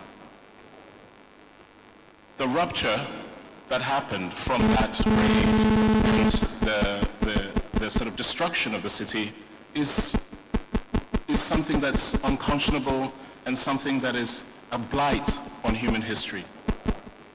But we hope that this time with this project, we're able to finally start to find a path and to use the negative, as the governor said. From every adversity comes opportunity, and we hope that this opportunity of reconstruction and relearning can invite the world to also not just deliver back objects, but to deliver skills and training and support and investment. It is not just enough just to give back the product that were taken, the objects that were taken, but to also collaborate to make this a world-class center to support the communities of this incredible city and state, and to really let it take its place on the world stage. Some of the things that when we were doing our research, I love this image of the great walls of Benin, this concentric idea of from the family to the community to the network, the city is made. These concentric networks were made out of earth-rammed walls. People say 16,000 kilometers. That's just the inner ring. The total number of earthworks that were made are around 80,000 kilometers of human earthwork. It is the greatest landform on our planet. It is bigger than the Great Wall of China, but we don't know that or express it. This incredible heritage, which archaeologists and scientists now know, is the starting point for what the governor was expressing as the reclaiming of our history to then project into the future. And if I can say that the museum, if I can say that the walls and understanding the archaeology in the walls is like the ring, the body of the ring, the museum is the jewel that is the accent. So it's really about creating a new body for the expression and the understanding of culture in this great state. The civilization is the reference. In my work, I'm not interested in just the ruminations of my mind, but in really learning from history and using that to interpret with the means that I have now to make a new future. The excellence of the urban planning, of the dignity of the courts and streets and hierarchy of spaces, and the way in which that created the incredible kingdom here is something that we want to reenact in the museum, but also reenact through the rediscovery of the moat walls as an important human heritage. We think the way that this can be done, and there are many examples, and sustainability aligns very, very beautifully with this, is to turn the rediscovery and the archaeological sites into networks that allow visitors and the residents to have bucolic spaces in their neighborhoods, but also a new type of bucolic space which aligns with the moats, i.e. creating gardens and sites and discovery aligned with the rediscovery of the moats of the city, the walls of the city, as a way to start the story about understanding the power and the heritage of this incredible city. We think that with the museum site that's being discussed is opposite the Great Palace, and with that of course was originally in the grounds of the Royal Palace. And so the thinking is that that will become the ground base where archaeology will start, but also a reconfiguring of that center to bring up the beauty of that center and to deal with the issues of transportation security, to deal with all the infrastructure that is required to allow a museum of this magnitude to operate in the center of the city, bus systems, coach systems, all the kind of relationships to the wonderful guilds that are behind.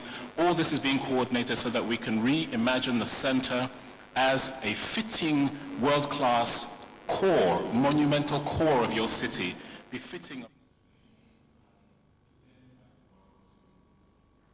Good afternoon. It is still the 4th edition of the Alaghodaro 2020. Today is the Investment Summit, and the governor has set the stage by his wonderful speech. We have here with us Mr. Chris Nehare. He's the Public Secretary of the Edo State PDP. He's here to give us his take on the governor's speech. Mr. Chris, what's your take on the governor's speech? Oh, I think it was excellent. Okay. Brilliant speech, brilliant agenda. And Edo people will be proud that they did the right thing at the last elections.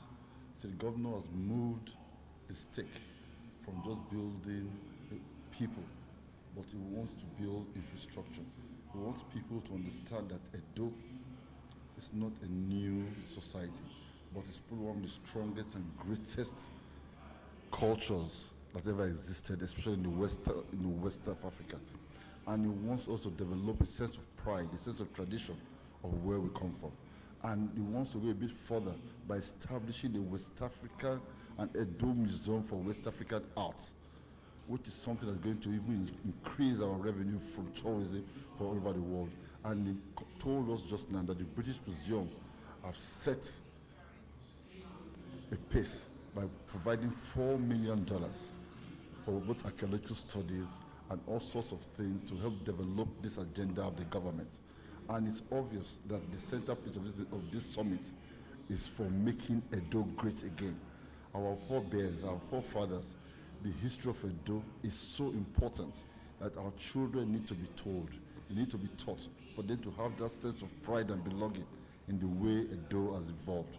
And as God will have it, He has brought a man who not just sees building hospitals, but having processes to make sure hospitals are properly utilized. Not just building schools, but training teachers to train our children to have better education. Not just employing civil servants, but training and retraining them for them to give us efficiency and efficacy. And this we are proud of.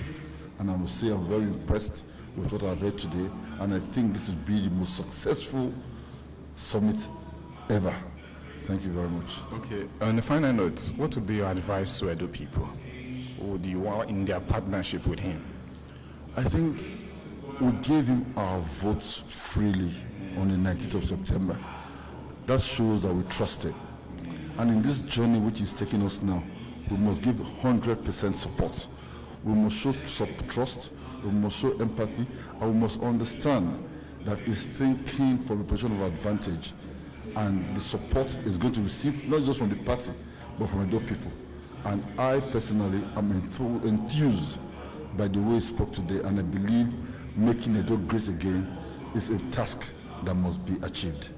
Thank you very much, Mr. Chris Nehai, the Publicity Secretary of Edo PDP. Thank you very much. Yeah, I also have another young man here who is also a participant in the 4th edition of the Investment Summit. He wants to give us his take on the governor's speech. So what is your take on the governor's speech? Okay, my name is Teddy Odia. The governor are well spoken and concerning everything else. First of all, I want to congratulate him for his election. The Edo people believed on him. That is why they re-elected him, irrespective of all the struggles and strifes. He came out as a winner. Concerning the governor, you are well spoken. My stake is grassroots governance. And if the governor, even as he has started already, coming down to the people, knowing the people's desires, and implementing their wishes. There's a lot of youths out there that are not able to carry out, coming out of school, going to school, coming out with a lot of degrees, there's no job. As a youth and as a common, let me put the word common citizen, what they want is a best livelihood, something that you can go outside, you get a job and come in and you are satisfied. That is what every youth or every fellow need. So do you believe that was well captured in the governor's speech? Yeah, that was well captured. I believe concerning the 6 pillars the governor spoke about, the infrastructures and everything spoke about is well captured. And my prayer for him that he's able to do every promises he said. Okay, thank you very much. Thank you. Thank you very much. We would like to take you back now to the keynote address being rendered by Mr. Obe. My name is Efe Igbenavia. Into the language of our generations that are coming, to be able to kind of help them with their future, as was said. We wanted to make a special room for recreating the royal spire of the palace, because it's a very special place with its incredible ornament of the serpent and the cockerel. And to be able to see that as an incredible symbol of the kingdom that most people probably don't understand, but is critical to understanding the craft and the guild. This beautiful ornament is extraordinary. Next to it, the timber galleries for the timber objects that we will be showed. The leather and coral galleries next to the spaces that will show that. And always also connecting with windows, vignettes that will connect you to the city. So the museum is also, when it's built, a register of the transformation of your great city. Because the city, we know, will blossom and boom under the leadership of the governor that you have chosen and the future leaderships, we hope, who will be inspired by the great work that's being started.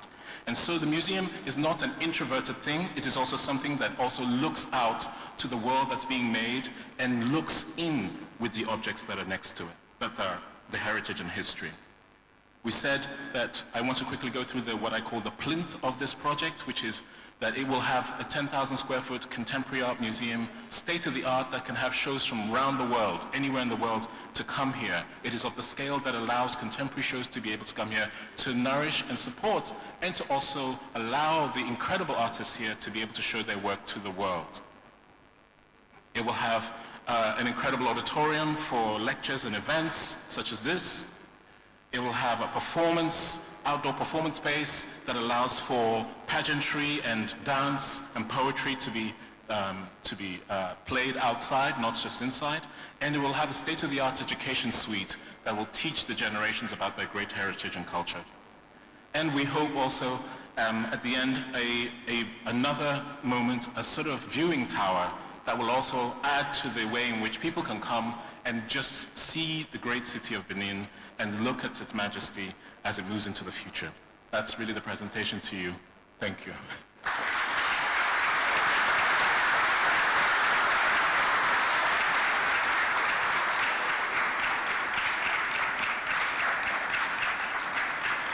Thank you very much.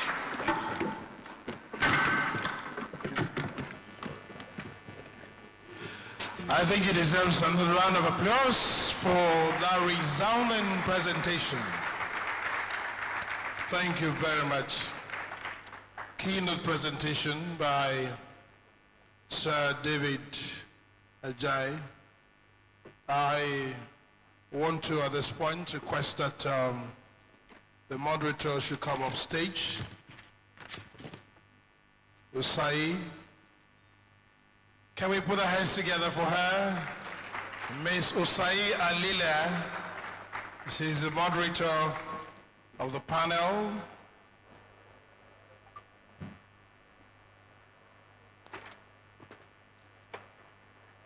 And here we'll have the opportunity to ask one or two questions. But very quickly, let me have the honor to invite to join her on stage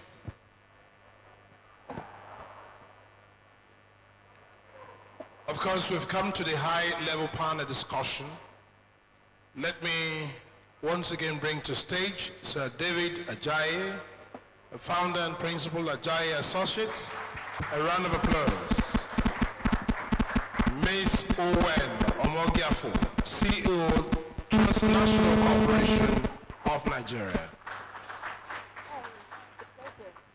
Professor Albert Tijani, Director General, CEO, National Commission for Museum and Monuments, ably represented by Mr. Theophilus Zumogbai, the Curator of the National Commission for Museums and Monuments, Benin City.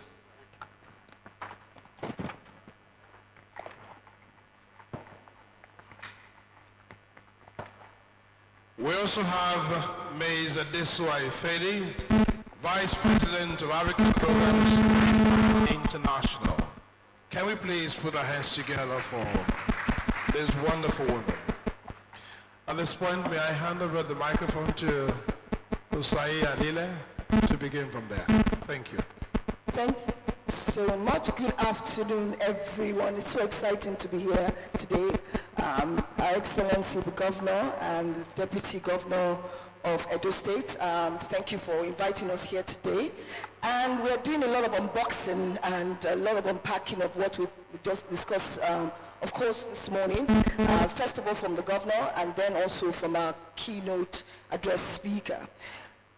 Sir David, I listened and I kind of smiled through the whole thing. And I'm hoping that everyone in the room was excited about what we are seeing here today. I can see it, and it's amazing that I was whispering to wives, this is going to be so exciting. I can't wait to bring the kids here to see this. I can see the vision. I can see it, I can smell it, and I can touch it. And that's the beauty of what you've done today. But I want to ask, and because we have a lot of, we are doing hybrid. We have people online thinking to themselves, wondering how they can be involved, what they can do different, and all that. You see, how do we open this up to our younger ones? When we speak a lot of culture, art, a lot of us heard it from our parents. We didn't see everything, but we heard. And now they're thinking to themselves, I mean, yeah, it's important, but why is this so important? Why is this the main thrust of what we're doing here today? So I want to start from that, because the governor mentioned a few things, and I liked what he said, and I'm just going to repeat one or two things, just to remind us. We need to know what makes us Edo. Simple. We just want to, everybody to attend to Israel. I mean, we're all running home. We want to be home. In fact, in the last 4 years, this is the most time I've ever been to Edo State, and I've totally enjoyed coming home all the time. We have to know who we are as individuals first, but also as Edos. And I know that, and I'm showing this to you, I know you're not Edo, but you are now Edo, you are with us now, all the way. Because we need to come and make sure that this comes to light. And he says again, we have to know where we are going to take us forward, and we connect our past glory to our future. Our young people are now, they're present, they're the future. How do we get them connected to what we're doing, and how do we get everyone and galvanize them to see what I felt today, to hear it, to be able to touch it as well? Thank you. Thank you. No, I think that really the way we are doing it is, this is the launch, and we are starting to spread this message, and we're ready to now start spreading this message. Yeah. And I think that it's not just going to happen in haloed halls like this, yes, but it also has to happen at school groups, to communities. There should be events that really try to sort of explain your thinking, because it's a lot of work, and one has to try and explain why it matters. And I think what is very important is that the museum, when you think of museum, you think it's something that's abroad, or, it's not something that you go to. And we don't want our younger generation to see museums that way at all, because it's to cut off your hand to, spite your face. It is really our own heritage, and we need to be so proud of it and to own it and to be showing it to the world. And I think that starts with that grassroots, and also allowing it to come to the families. And for the families to realize that culture, yes, is transmitted from the family, but it's also supported by our nation, our state, our community. It is infiltrating every part of it. I think that when you see the confidence of an Italian, it's not just because it's at home, but because he goes to the museum, because he has these things that says he has a heritage that goes back 500 years. Look at the paintings. We have all that, but we don't share that yet. And that is what we need to build those, what I call like the super Africans, I call them, that are coming. That is the generations that are coming. We need to give them that infrastructure and that support. And the built environment is critical. What is now clear is that you stand on a stage and project yourself in the world. That stage is your city. So if your city does not support you, and does not support the kind of confidence that you have, you are working at half your capacity.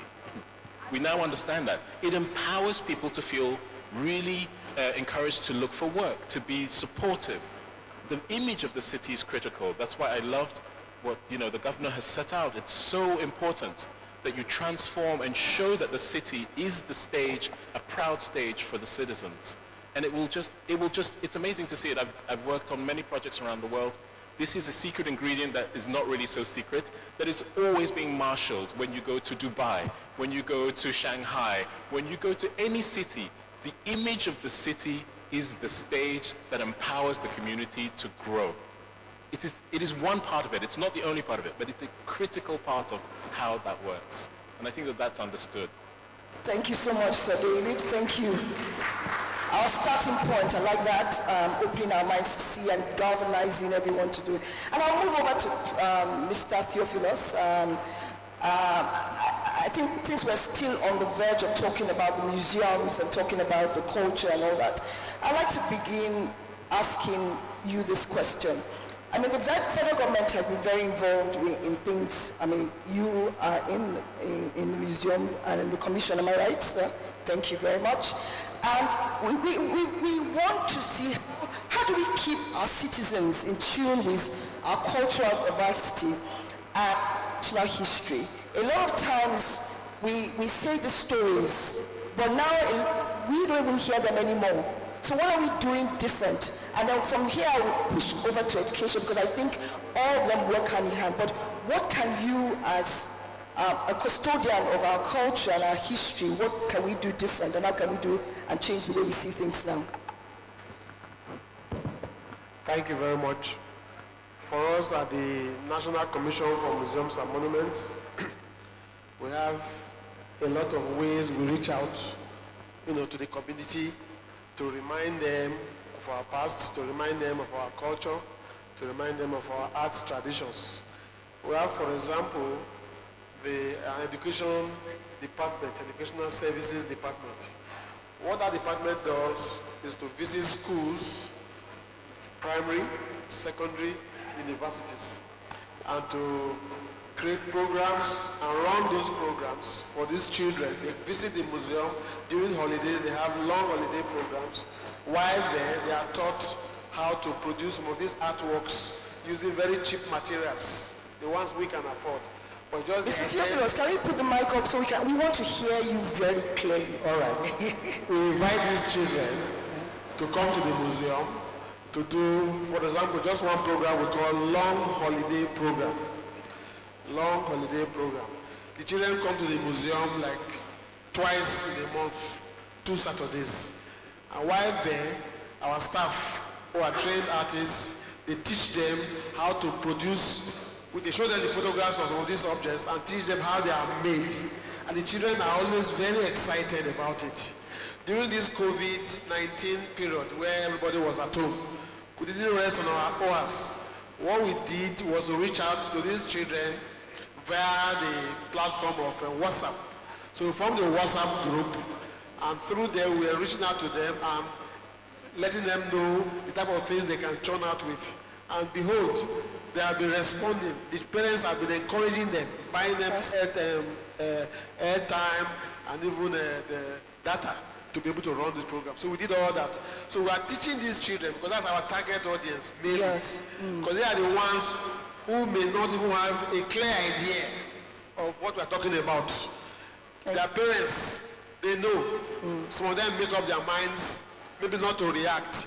But the children, when they are exposed to the knowledge, trust me, they respond positively. So we are making our efforts through, slowly but surely, baby steps, just to ensure that these children, appreciate arts, appreciate our culture. And they visit when they come to the museum, we show them around what we have there as well.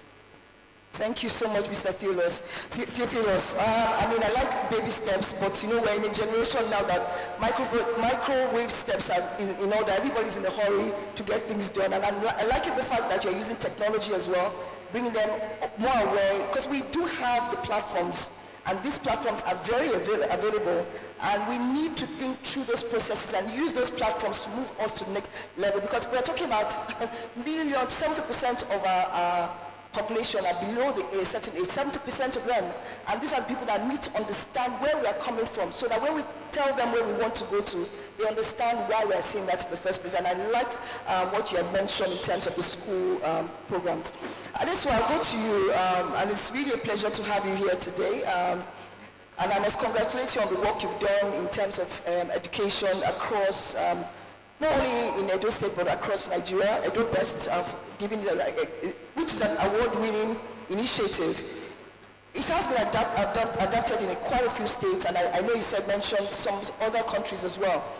But we also must understand that in order for us to discuss arts, and I mentioned earlier, to discuss history, we need to understand where education is, and we need to understand where the bridges are and where the gaps are.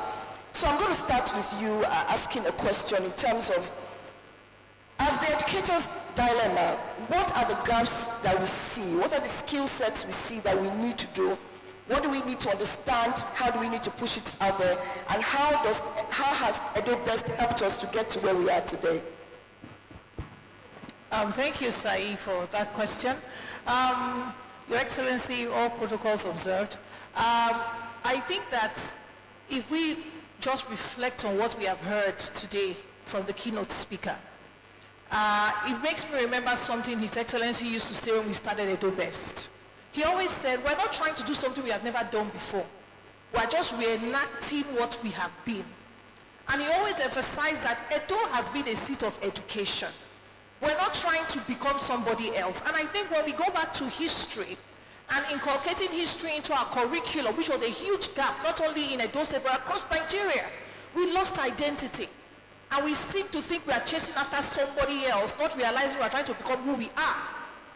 And when I thought about what His Excellency used to say then, and listen to what was presented today, it sort of resonates with where we are today as Edo State. Because when we wanted to start this project, His Excellency was passionate about education, all right. But we as an organization, we had to do our own scoping analysis to say, what state in Nigeria or even across Africa should we start from? But after His Excellency became governor, something became apparent, that all the lines had fallen in place for Edo State to be the place where we will use as ground zero for this innovation. First of all, the IGR had increased over the years. We're going to have leadership in place. We're also going to have the right culture and the right people. And the fact is that innovation will thrive when the conditions are correct. And the goal was, if we start here as ground zero, it has to be able to attract investors, and other people have to be able to see this as a potential place for education tourism. And today I tell you, Rwanda has been to Edo, Sierra Leone has been to Edo, Pakistan and India are planning to come to Edo State. And Edo State has also attracted investment. In 3 years has attracted investment to scale that up. So you can't do that anywhere. There has to be certain ingredients that should be in place. And for me, when we look at the history shouldn't just be about telling us where we were and what we did and how great we were. History should tell us where we can be and who we can become. So when we talk about Edo innovating in technology and education, it was about building teachers' skills who have never even thought they could use technology before. But by the time you let people know that you can do this because greatness is in you, that's what we should teach in our school education, aligning our children with their past, but giving them the confidence to get to where they need to go to. So, I mean, I strongly believe that we can innovate with technology in Edo State because our history shows that we have done that. We can innovate in technology, and we can transform, and we should be ready to be audacious, because that audacity is what we showed in our history. That audacity is what has been shown in the education sector when we pioneered Edo Best, and I think that there are many opportunities, and the sky is the limit for Edo State. Thank you, Adesua. Audacity for change, and that's what our governor has done over the last 4 years and will continue to do. You know, you're a true homegirl, if I must say so myself, born in Benin before moving out for your schooling. But I want to ask you in terms of the Benin Historical Project and its potentials to attract investors, because this is an economic summit. We want to do more, we want to see more, we want to change more. But we also know that we need investors to come into the States. And that's why when Sir David was speaking, I was excited, because there must be a door that people can walk through. And I can see our history and what we have, our culture, and how people see us being that door. And of course, education also is part of that. But what will make us a sought-after destination in your terms, in terms of the kind of investments you've done across Nigeria and across Africa as well? So thank you very much, Osai. I hope this is loud enough. Thank you very much, Osai, and all protocols observed. Before I answer, I have to say I was really excited to see about EMOA, Edo Museum of West African Arts. Really, really excited. So I was born and raised in Benin, just like Osai has said, from going to Agbado Primary School, UDSS, Uniben before leaving. So I'm steeped in Edo culture. And it's really exciting, and I must thank you for the passion that you've brought to this project. And I also like the recognition of Edo. As the reason we say Edo is Siagbon. We're not joking. It's really exciting to be here today. And I really like what I heard when Your Excellency spoke. Mental infrastructure. It stood very, very, very strongly. And linking to what Osai has said, as investors, you want to be sure that your investments are safe. investments are safe, the opportunity to have the returns that you projected, because as investors, we are liable to stakeholders, various stakeholders. From the corporate governance side, I see my dear big brother there, president of the MBA, and how they hold us accountable. The Nigeria Stock Exchange. I'm president of a listed company, Transnational Corporation of Nigeria. You want to see that there are policies that would encourage your investment. Money like water will find this level. That's the reality. Money does not really have sentiments. It's looking to see, where can I go to? Where can I be turned around? Where can I be safe? Where can I be able to project with as much precision as possible? Because investors, my analysts, they are not very forgiving either. If you've told them your figures, you better not try and shift it around. Investors get startled if policies change, with frequency. They get startled, they start going, hey, should we continue? Security is important. This EMOA project that we have now is marvelous. In Transcorp, we are big in hospitality, and Transcorp Hotels is Nigeria's strongest brand in hospitality, with a vision to becoming Africa's premier hospitality brand. Nigeria is ripe for domestic tourism. Edo State has the opportunity to be the Dubai of Nigeria. I'm not saying this just because I want to throw out nice words. It's because it's the truth. And it's something I have thought of long, even before coming on this platform. My first degree is in sociology and anthropology. So when I see an old building being torn up, I weep, because I know we're tearing history. Edo has a strong history. And the beauty of it is that we have people who kind of feel guilty about us, who want to spend their own money to put forward Edo State. I strongly believe that the EMOA project will be very, very successful. The British Museum, we thank them for what they've given, we will go for more. We want more, because our relationship with that body is one that has come from the 18th century. We have the stories of Oba Ovorame. I am great-granddaughter to Chief Oshodi, the Great. So I understand my history. So we are looking to make Edo the destination. Nigeria is so beautifully positioned. We are 6 hours from Europe. 6 hours. 6 hours from Europe, 6 hours from the Middle East. Then Edo is 30 minutes from Lagos. I look forward to Edo State one day having an international airport, so that we can just go straight in there. And these things are doable, very, very doable. With our rich history, Benin culture, when I travel and they say, oh, you're from Nigeria, I say, yes. They say, where are you from? I say, I live here, but I'm from Benin City. Actually, when I'm talking to people who understand about arts and culture, they start asking me about the Benin bronze. My project when I was in university was in Benin pottery.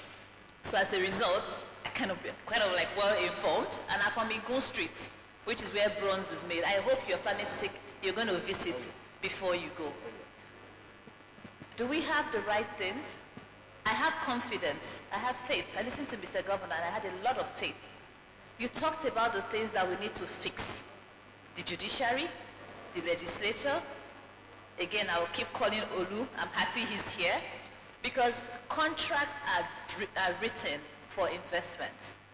And where are contracts honored? Beyond the people on the table, what also supports the contract system is the legal system. I like that we've talked about building capacity, because you want to site businesses in place where you also have the natural resources, the human resources. Benin City, Edo State is well positioned in terms of proximity to other locations. As a child, we used to drive from Benin to Warri to just go and eat at Warri Club and come back. Yes. Some days we will drive to River Ethiopia. I don't know if you've been there. And there's this beautiful waterfall. I don't know if we still have such things. Beautiful waterfall that used to cascade. We have all of this. So to answer you, money will find its level. just like water. And with the enabling, what makes a public-private sector partnership work is for the government to create an enabling environment. That's it. Once there's an enabling environment, the private sector will come. Investors will come. But where you don't have that, even when you try and push forward, investors will ask you questions. And then your credibility is at risk. But I know that's not the case in Edo State. Okay. Thank you so much, Owe. In fact, as you were speaking, I was already getting excited about, like a Transcorp here in Edo State, so close to the museum. So I'm wondering, in the hotel side of things, are we coming to Edo State? I don't want to put you on the spot. He wants to put me in trouble with my Nigeria Stock Exchange. But let me answer in this way. Today, there is a gap. We need a homegrown hospitality brand. If you think about it, we're still not there yet. Reflect, think. And we want Transcorp hotels to be that hospitality brand, because the reality is that you need strong hotel chains for people to have that sense of comfort. Now at Transcorp, we are pursuing an asset-light strategy, which is the strategy that these international brands have used to move to the various locations they are in. They don't own the real estate. They just come to manage it. And that's also going to be the strategy we're going to adopt in making Transcorp hotels the premier hospitality brand in Africa and beyond. Edo State, thank you so much. So David, I'll go to you. I have a question from someone online, and I'll just ask you before we move on, because it's also, as I mentioned before, it's a hybrid, so we have people in the audience and of course online as well. Can the Edo Benin Museum of West African Arts, MOA, be localized in such a way that creativity can easily be gotten from artists also in the rural areas? One of the things that the governor had mentioned also was in helping in terms of increasing the capacity of those in the state who may have direct access to the world-class museum when it is finally built. That is a programming thing, but I assure you that when you build this kind of infrastructure, that the curators and the directors will make it their mandate to try to understand the whole ecology of the art world that is in this area. So it will absolutely, they will be searching for the artists who are in the communities, rural, city, urban, wherever they are. Artists come, you don't know where they are, so you have to have your awareness open, and that's what good creators and good directors of institutions do. And I'm sure that is going to happen. But you need to have the infrastructure there, and they need to plan shows that they want to show, to the community. Shows that are coming from abroad, but also shows that are showing their own home talent, radiating out. That's how the market works in the art world. So I think that it will absolutely support and really elevate the way in which the artists from this state will be seen in the world. I can assure you. Okay, I know you mentioned that this is more a program related function, but I also wanted us to mention that because you can see people are already thinking in their minds, how do we get involved in this? And that's the beauty of speaking about these things early enough so that we know that we have homegrown people that are interested in what we're doing. And this one, I'll go to you because I know that with Edo Best and the move that you've made, and I know I asked Owe some questions on investment, and I also would like to ask you the same question, because when this was situated in Edo State, it was also an investment. Investment was made. I'm asking in terms of your move to the next level, how do you see us as relevant into what is going on now? We're talking about technology, youth, culture, and all those things do work hand in hand to enable us to transcend to the next level. So how, in terms of your work now with HEFA, do you see us coming in, and us in terms of Edo State coming in, and how we can also galvanize the kind of relationships you have and move us to the next level too? Thank you. Thank you, Otai. I was really extremely excited when His Excellency talks about the plans for the next 4 years.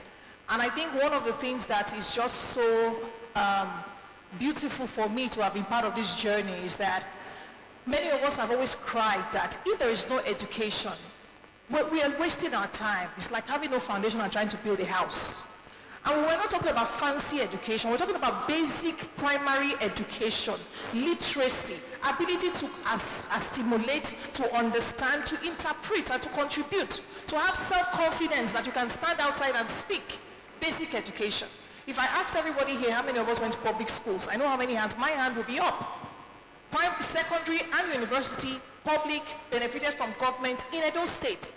And that is a platform from which we can now be catapulted to the rest of the world. And this is the aspiration for every Edo child.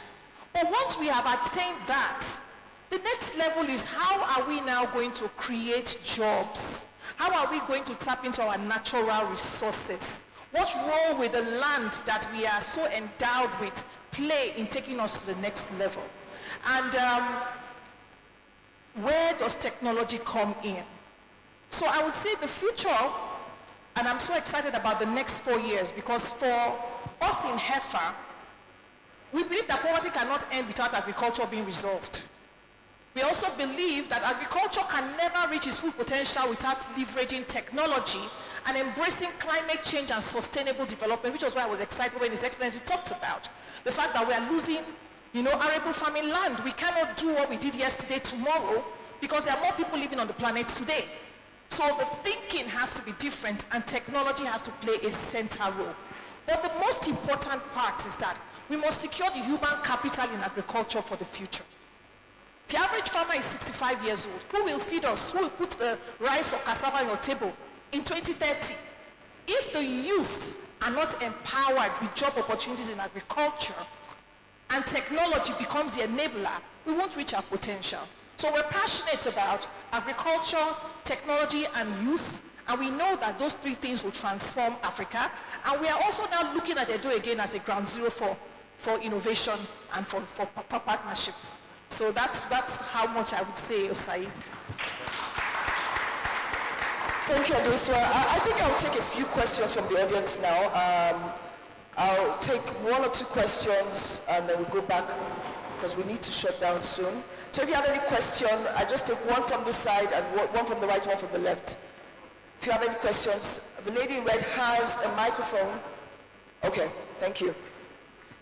Thank you very much. I would like to first appreciate Mr. Governor for this nice workshop and Sarajaye for the MOA. My question is very brief. Sorry, sir, can we have your name, please? Sorry, I'm Charles Mariaberry. Thank you. Thank you. I see the beautiful artworks we make in Edo State from history and even what we have in our museums. My question is, how are the ways that are possible for us to make more of our youths get interested in making these artworks? Because I thought before now there were more artworks down Eagle Street, more people getting into production of this sort of artworks, the bronze carvings and the wooden ones and all of that. But for me, I think the industry seems to be shrinking. It appears less people are getting involved. I don't know if they are getting disinterested because there's not much people purchasing these artworks. So I would like to ask, what are the ways we can use to get more people to get into this industry and make it more competitive? Thank you so much. Thank you. That's a great question. If you look at why museums were made generally, there are two issues. One, mostly in the West, museums were kind of made to bring up the communities to understand their empires and their colonies and to show them as great people in the world. So the museum is a really interesting trick. It elevates the value of your craft and your arts to allow you to find a certain prestige within it. So yes, you're right. It's, in Benin right now, you can go to the guilds, you can go to these places and there are issues to do with value and, all these things. But when you set the frame of those things within a context that actually elevates them and gives them a provenance that makes it aspirational, you will see what it will do to how the value and the relationship to that transforms in your community. It's very, very relational.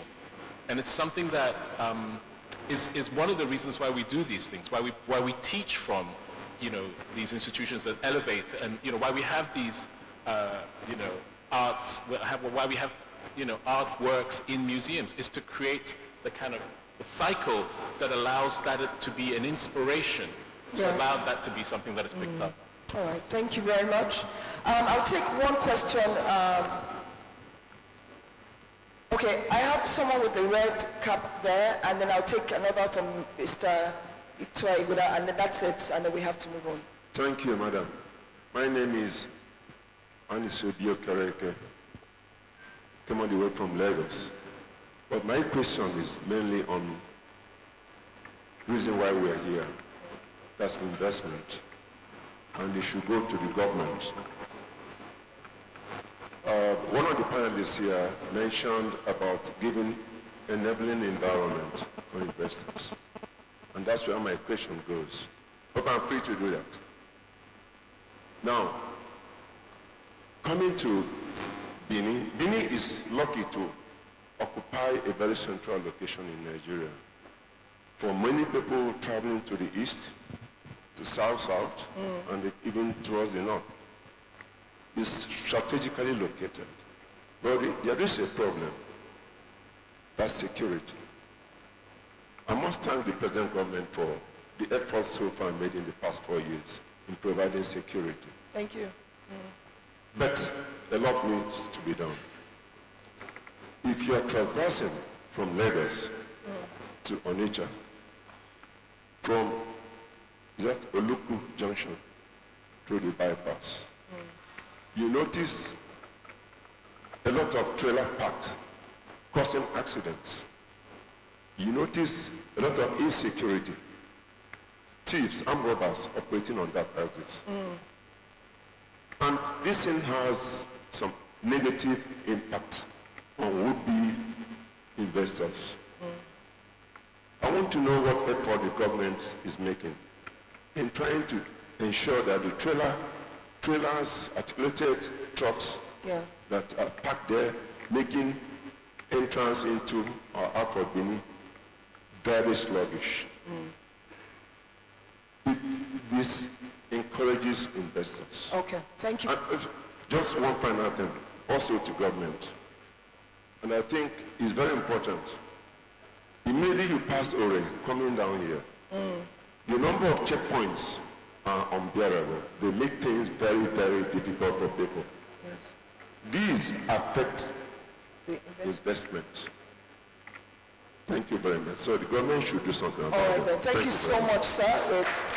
So I'll take the last question from Mr. Alaghodaro, and I know that we're going to have a final word from the government, so I'll leave that to them. Right in front here. No. Right in front. The very first line. Yes, and then we can move on. Thank you.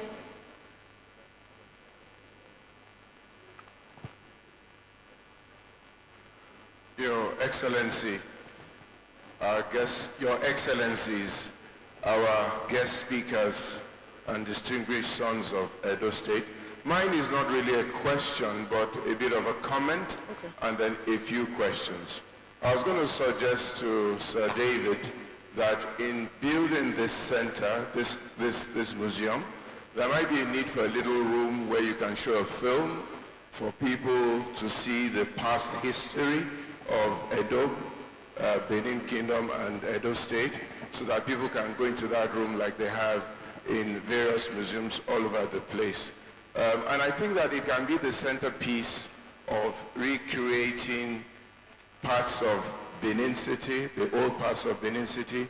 Need to recreate some of those parts so that the whole environment can be a tourist or tourism attraction, so that the old city can be recreated, and then perhaps, Mr. Governor, a new city with a new airport recreated a little bit outside of the city to move the traffic the other side and take advantage of the central location of Edo State.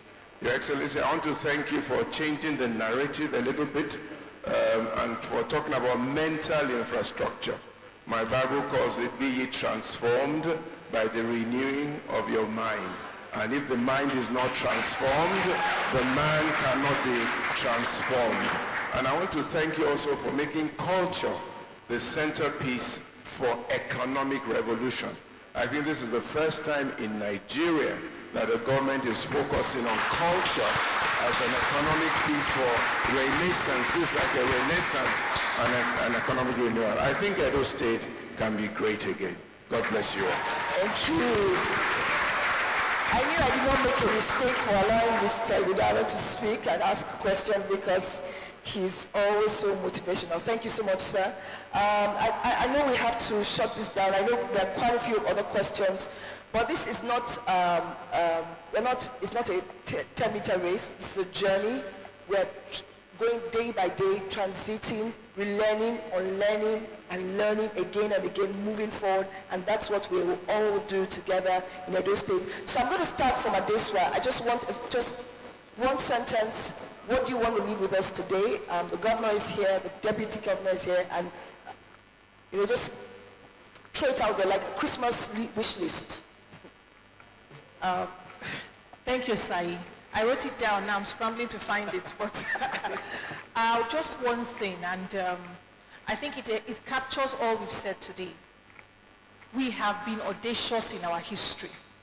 We have demonstrated audacity in the last 4 years. In the next 4 years, we have to show more bold strides. We don't need precedents to do what we need to do. And I know that Edo will be ground zero for Nigeria's transformation. Thank you. Thank you so much. We'll move to Mr. Theophilus. Mine is just to place on record what the Director General asked me to do, Professor Abba Tijani, to show appreciation to the governor. He has not come here today to just say words. He's a man who is a lover of culture, an art appreciator. He assisted the National Museum Benin in more ways than one. He put his money where his mouth is, and today we can boast at the National Museum Benin that we have an exhibit gallery that is worth viewing. 80% of the work there was done by this man. So I believe that when he came up with this idea of ECOWA, that he will run it through, because if he could do it for us at that minute level, he will take it. So nobody should doubt his resolve. Thank you. Because he has a history of that. Thank you so much, sir. I'll go to Owen before I go to our keynote speaker. Yes. Edo is great, has been great, and will attain even more greatness. Yeah. We are all in this room today. As someone who leads a large corporation, leadership is so difficult. And mine is just to say words of encouragement, I think to say, and a commitment as well from private sector, that with the right environment, private sector will work with the government to make Edo greater than where it is today. We have brilliant minds. We have a very strong work ethics as Edo people. We need opportunities, and I'm really glad, like Pastor Itra talked about, the focus of culture. Culture. At the federal level, we have Ministry of Culture, Information, and wrapped together. We should look at Dubai and see what they've done with culture. Look at Singapore, look at Japan, look at England, and see what they've done with culture. We have raw gold in our hands with the culture that we have. So we now need to mine it. Congratulations, sir. Thank you so much. I'll go to our keynote. You have to end it for us. I am a guest in the nation, but I think I can echo what you said.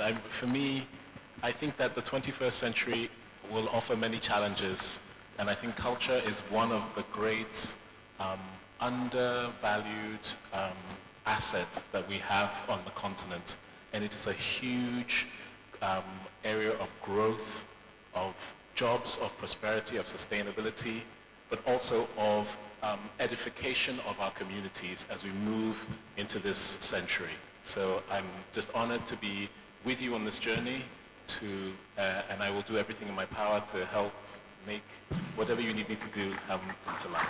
Thank you. Indeed, we are on a journey to make Edo State an economic power and the best place to live. So we're excited, and I want to say a very big thank you to every member of the panel, starting with Adeswa, to Mr. Theophilus, and Owen, and of course our keynote, Sir David. Thank you so much, everyone, and enjoy the rest of the afternoon. Thank you. All right, thank you very much. Please, can you remember where you are? I would like to invite His Excellencies, the Governor and the Deputy Governor with their wives, to have a group photograph with the discussants. Thank you. Meanwhile, we would like to inform His okay, sir. I'd like to inform His Excellency that Edo Diaspora Women for GO, all the way from the United States, Canada, and Europe are here to grace this event. Can we hear you? A round of applause for them. Thank you.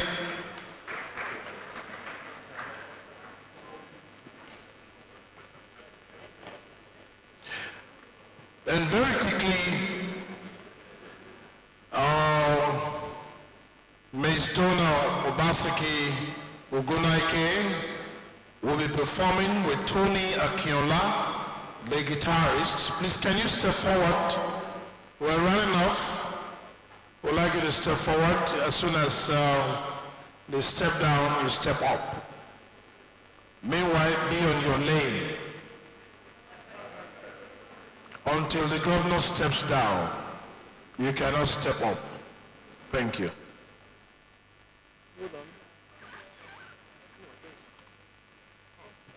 Thank you. Can we please put our hands together for the panelists one more time? Wonderful job they have done. And we also have the elderly here, led by Chief Obama. We thank you for coming. Thank you very much. We appreciate you.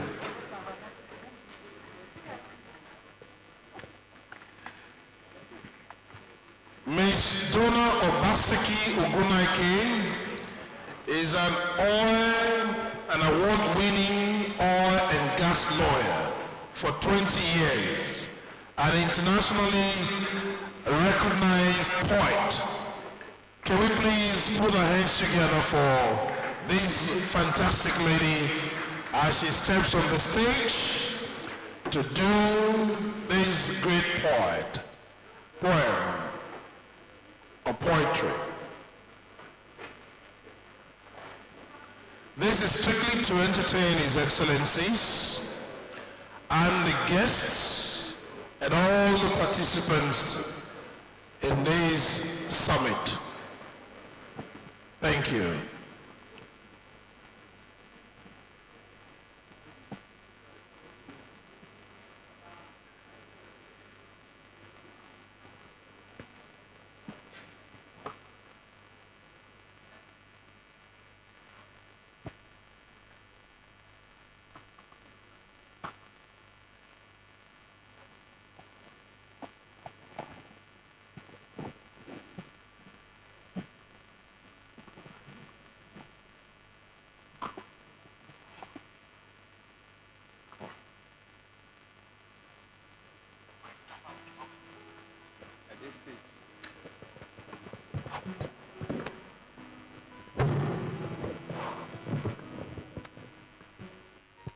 Good afternoon, Your Excellencies,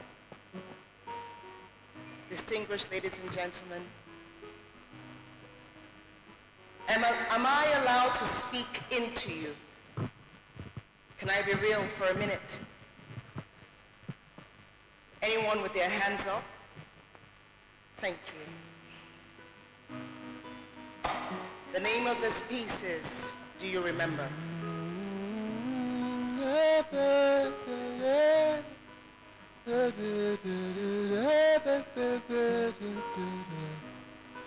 Do you remember? Dedicated street lights strengthening the footfalls of our ancestors. Paved roads lined by walls that were the source of a children's dream. Sweet proverbs that soften the decisions of the foolish. Strength that ripples through the muscles of our warriors, all formed from the fabric of greatness that is inside every one of us, the true Edo born. Do you remember? May we never forget the victories of our heroes past, Ezomo and Queen Idia, definitely pummeling every resistance to nothingness, the arrogance of our defiance in the face of troubles. We Edo peoples laugh. We are unafraid of what may come. We understand what is in our blood. Do you remember? This is our inheritance. The core of our genealogy is greatness. Let us not forget our fathers like Iware, the great king, building empires, driving stakes into the reddened earth of our sun. For we once knew of our beginnings, that we come from a lineage of warriors, that the scars that have been stitched to our backs are so that we do not forget our victories, that we are power redefined. We are the Edo peoples. Do you remember? They say it is a day of mourning when a people forget what they are. But a people that have been birthed by greatness want to remember. Even the scorch of the sun pierces our skin to force us to feel again. Regroup, be reborn. That even the winds whisper these songs of our history, calling on the children of the red earth from all the corners of the world. You are the stakeholders of the new dawn. Can you hear them? And we hear the rich resounding voices of our fathers calling. Tell us that we do not ask what they will be in the future, but we must remind them of the blood that exists and the power that they have on the inside of them. Tell them that even though death is certain, we must not then lay ourselves in the grave. Tell them that dusk is the time of the light day, and they start even here. Start. Can you hear them? And we respond to our ancestors' call. Our diversity is the source of our strength. Different tribes taking rank and standing in formation. Warriors who would not give up the dream. Shoulder to shoulder, we will face the roar of the winds. And we are here to make Edo State great again. Are you with me? Can you hear them?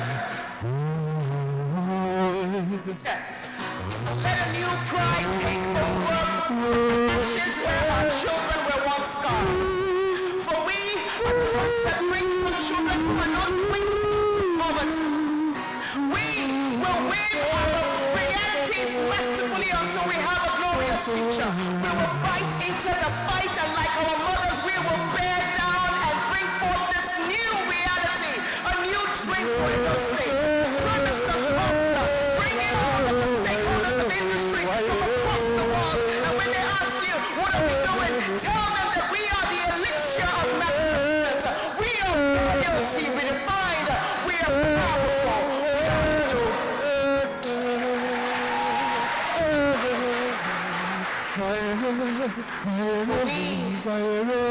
We are the tale working. We are the story worth starting over. And we say that these tales of once upon a time will become realities before our very eyes. For we are once the hopes of our fathers. Understand, you are the diamonds that are forged from the tears of your mothers. We are the present song of our future's remembrance. And like our ancestors, we are the ones that will call again and ensure that the future does not forget. For we will win this fight together. Because even dusk is a time in God's day. We will start here. Start now. Start here. Start now. Regroup. Hear your that calling. For even if a child runs away from home for 1,000 miles, his shadow is firmly rooted in its birthing place. Edo is calling.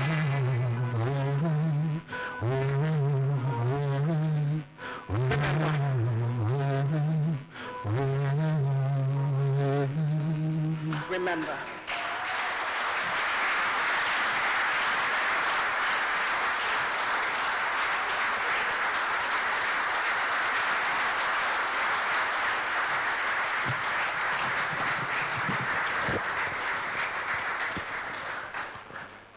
I'd like to thank you for the standing ovation for this Edo lady.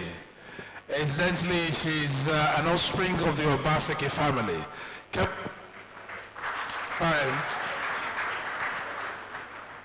We've come to realize that the Obasekis are very successful people, intelligent people, and of course focused people. And we're lucky to have him here as the governor of Edo State. If you know in the heart of your heart that we are lucky to have Mr. Godwin Norigaso Obaseki as governor of Edo State. Can you put your hands together? Extremely lucky. Let's celebrate the man of the moment. I thank you all. I thank you all. Thank you.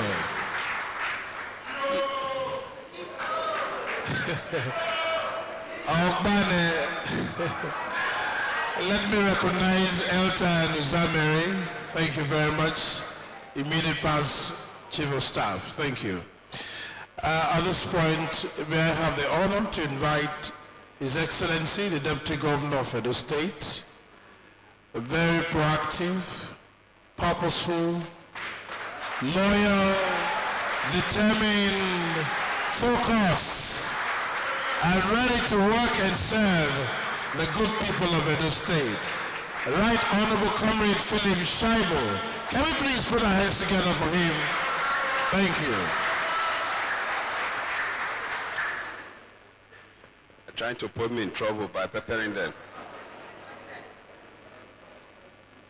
My senior brother and boss, the way can see, the digital, the technology-driven governor of Edo State, Mr. Godwin Obaseki.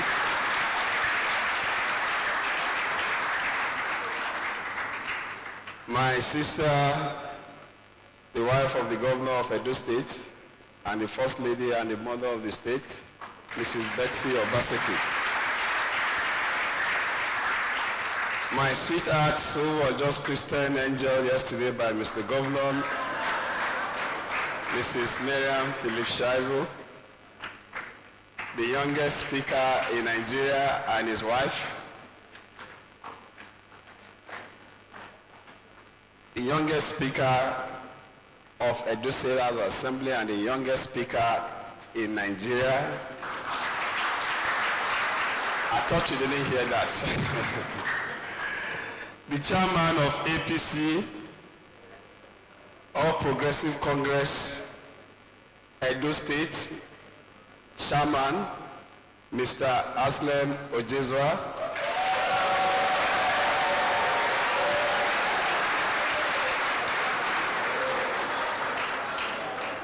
the State Chairman of the People's Democratic Party, PDP, Honorable Anthony Azegbeme. Are we not lucky? It's only Governor Obaseki that can bring APC chairman and PDP chairman and secretary.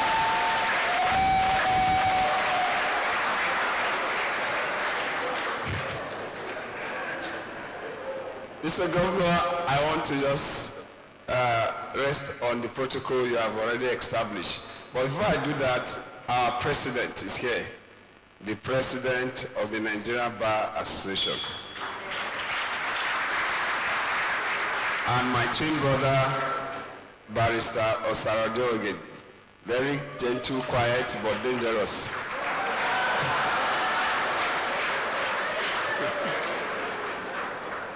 And my brother also, the Crown Prince of Benin Kingdom, Oba Atokwe.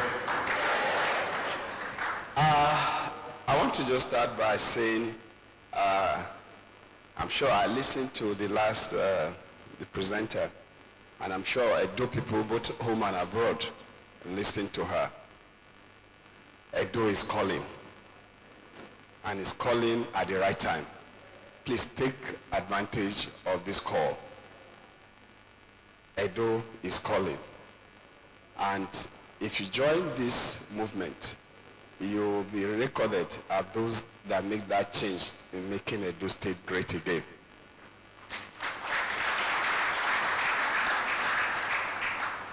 Security in Edo State, the governor is doing a lot of things to change the face of security. And in our second year in office, he started a process that we need to have community policing. But, you know, our constitution puts certain things on concurrent list and exclusive list, and security is one of them. You have a governor that is interested in making you sleep with your two eyes closed so that investment in Edo State will be safe, but he doesn't actually have control over this apparatus.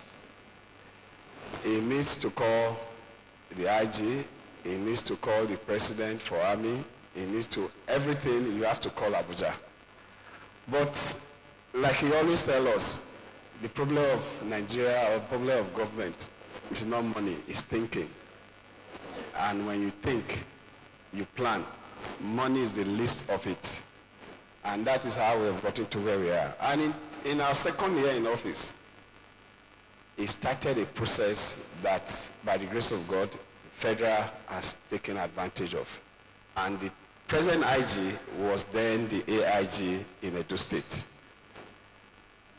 The arrangement that we have now in country, starting with the state policing method that the IG has adopted, was actually crafted by our own son and the governor of Edo State. And when it started, the IG has to send his team to Edo, say, go to Edo, there's a document when I was AIG that was done. And they came here, and that security architecture, by the grace of God, tomorrow our first set of about 950 will be passing out from Alaghodaro. The first set of community policing graduates will be passing out tomorrow in Alaghodaro.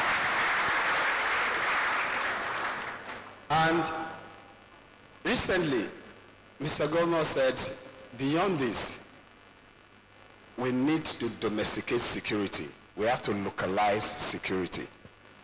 And he said we must strengthen and reorganize our vigilante network. We have power, but he said this time we must, because when you are in your environment and those that are in charge of the security of that area, gathering data and networking and understanding those within the area, must be locals and need for us to develop the vigilante system. And he has set up mechanisms in place already to get this vigilante trained and facilities that they need to actualize this objective are already in place. Just to answer the question of I can't remember the man that asked the issue of security. And don't forget, that's why we have democracy. When he was speaking, some persons will say, throughout I traveled from Lagos, I didn't see one checkpoint. And that is not good. But he is saying, is there too many checkpoints now? So that is where governance comes in. So I just to let you know that we are doing a lot of things because we are inviting investment. And investors obviously will not put their money where their investment will not be secured. Edo State has a security architecture that will not only protect lives and property, but your investment, you will reap the dividend because our geographical location guarantee that you will be like one network, I don't want to advertise them, that came to Nigeria the first year they declared profit. So when you invest in Edo, your first year, you will declare a bountiful profit because of our geographical location in the map. When you get home, just check out Edo, where it's located in the map of Nigeria. You see why you need to come and invest in Edo State. For our youth, Mr. Governor has told us, and he has continued to say it, our mental infrastructure is critical to creating that stomach infrastructure.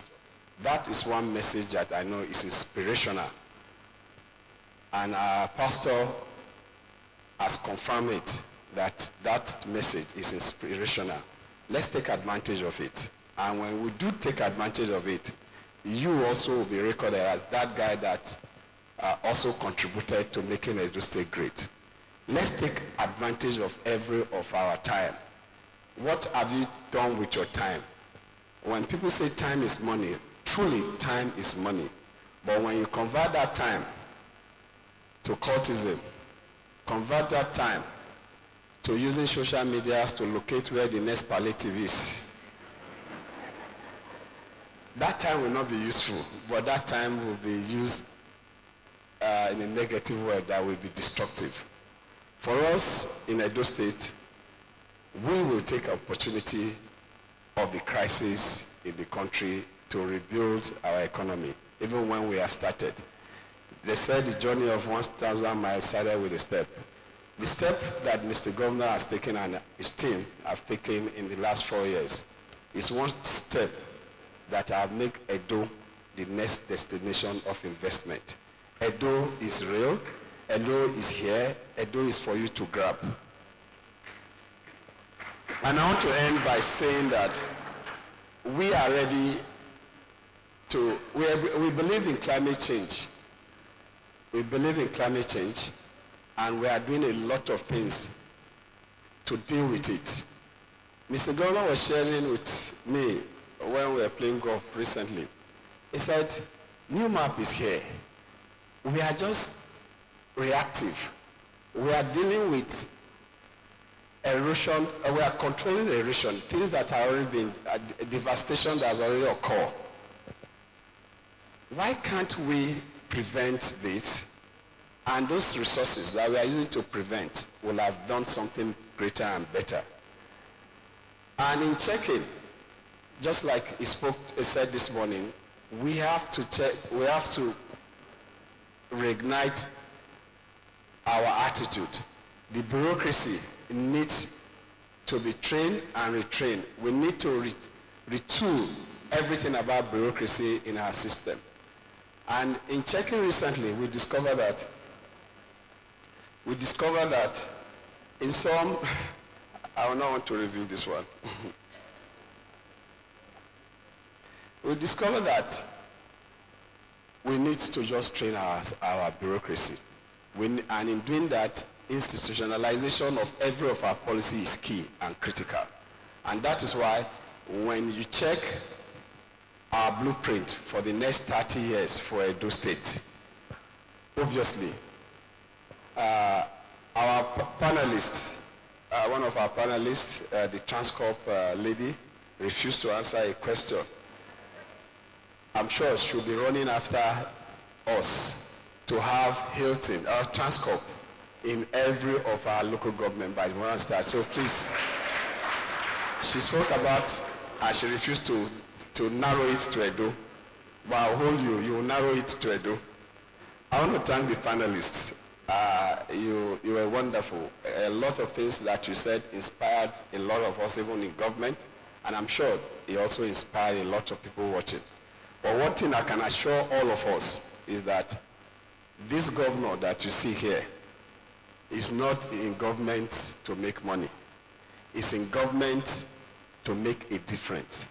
And it's one governor that is not looking at the next election, but is looking at the next generation.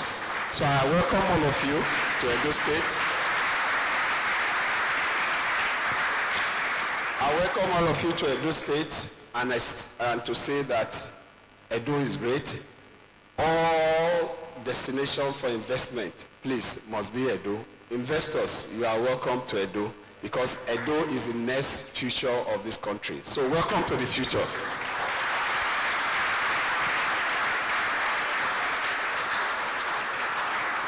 Thank you, Your Excellency. I invite the Deputy Governor of Edo State, the Right Honorable Comrade Philip Shaibu.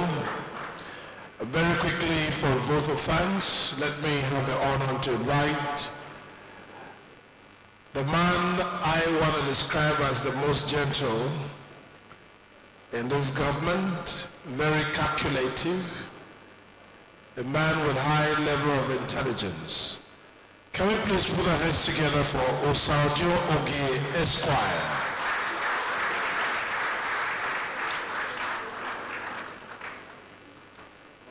The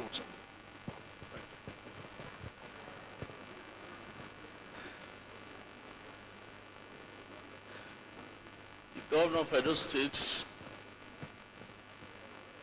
Your Excellency, the First Lady, the Deputy Governor of Edo State,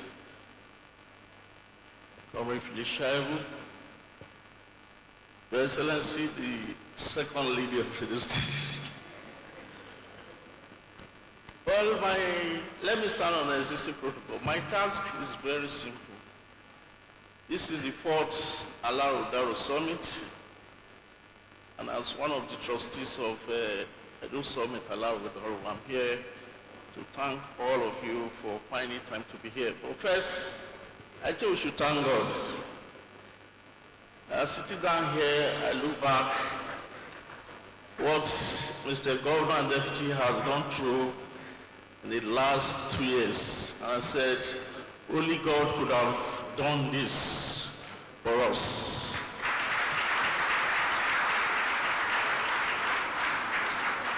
I always say, and I will not be tired of saying it, God is God. And he will always show that he is God. Then the Edo people. Many of the speakers spoke about the audacity of Edo people, the spirit of Edo people. We must thank the Edo people for standing up for the truth. Mr. Governor, 4 years ago, promised the Edo people, told them what he intended to do, and in 4 years, he surpassed what he promised. Why will Edo people not reward him with another 4 years?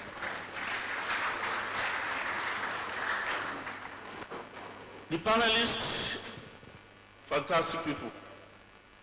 We are happy that we have our own people in every area who, whenever we call upon them, they are happy to come here to assist us in pushing the Edo agenda.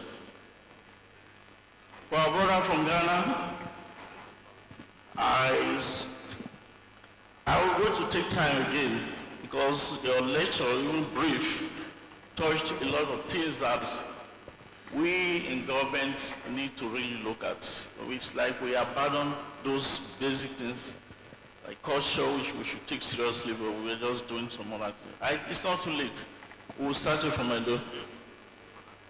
I won't want to bore you for too long. Let me just thank you on behalf of the governor and the deputy governor for coming here to make them proud. And I promised 4 years ago that he will not disappoint. I stand here again to say he will even do more than he did in the last 4 years. Thank you very much.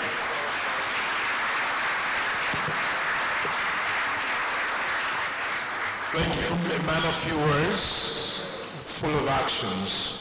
We'd like to quickly inform you that there is lunch immediately after this event in the front of the governor's office, and your tag is your access to the venue.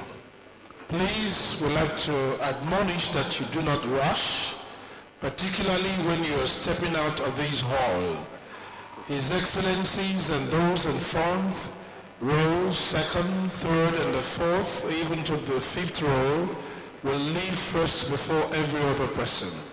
Please let us maintain some decorum, and to also let you know that later today at about 5, there is a match, a football match between the Sierra Leoneans and the home base Edo people.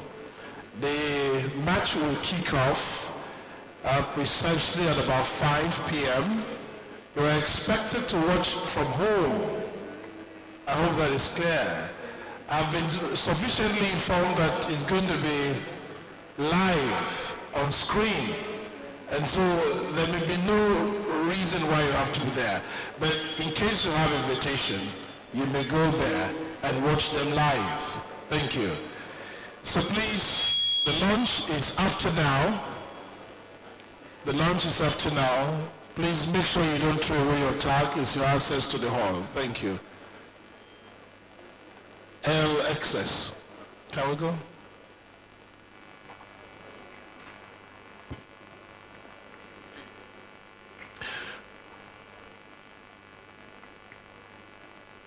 Thank you. Well, my name has been Terry Isaac Sidaho, and it's been a one-time, very beautiful time to have spent with you moderating this event. All thanks to His Excellency, and all thanks to the committee. As for Alaghodaro, thank you very much for the opportunity.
Thank you.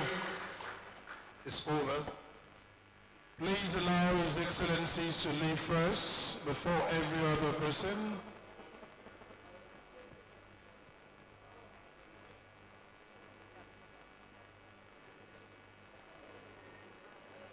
We're going to leave in a single file because the door is narrow. Let us avoid stampeding at the gate or the door.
Okay, you are still on to the 2020 Alaghodaro studio for the inauguration. We just finished the 4th Investment Summit of the Alaghodaro, and it has been a very engaging and interactive session, and we hope that you have enjoyed yourself. I am Efe Igbinovia, and with me is Barrister Adaze Emata, our very own Barrister Adaze Emata. It's nice to have you here, Barrister. Yeah, thank you so much, my dear brother Efe Igbinovia, for having me here. Thank you. Thank you very much. So, the 4th Investment Summit, we've listened to the panelists, and they've anchored this investment summit on the Benin Art Museum or the Benin Royal Museum. So, what do you think?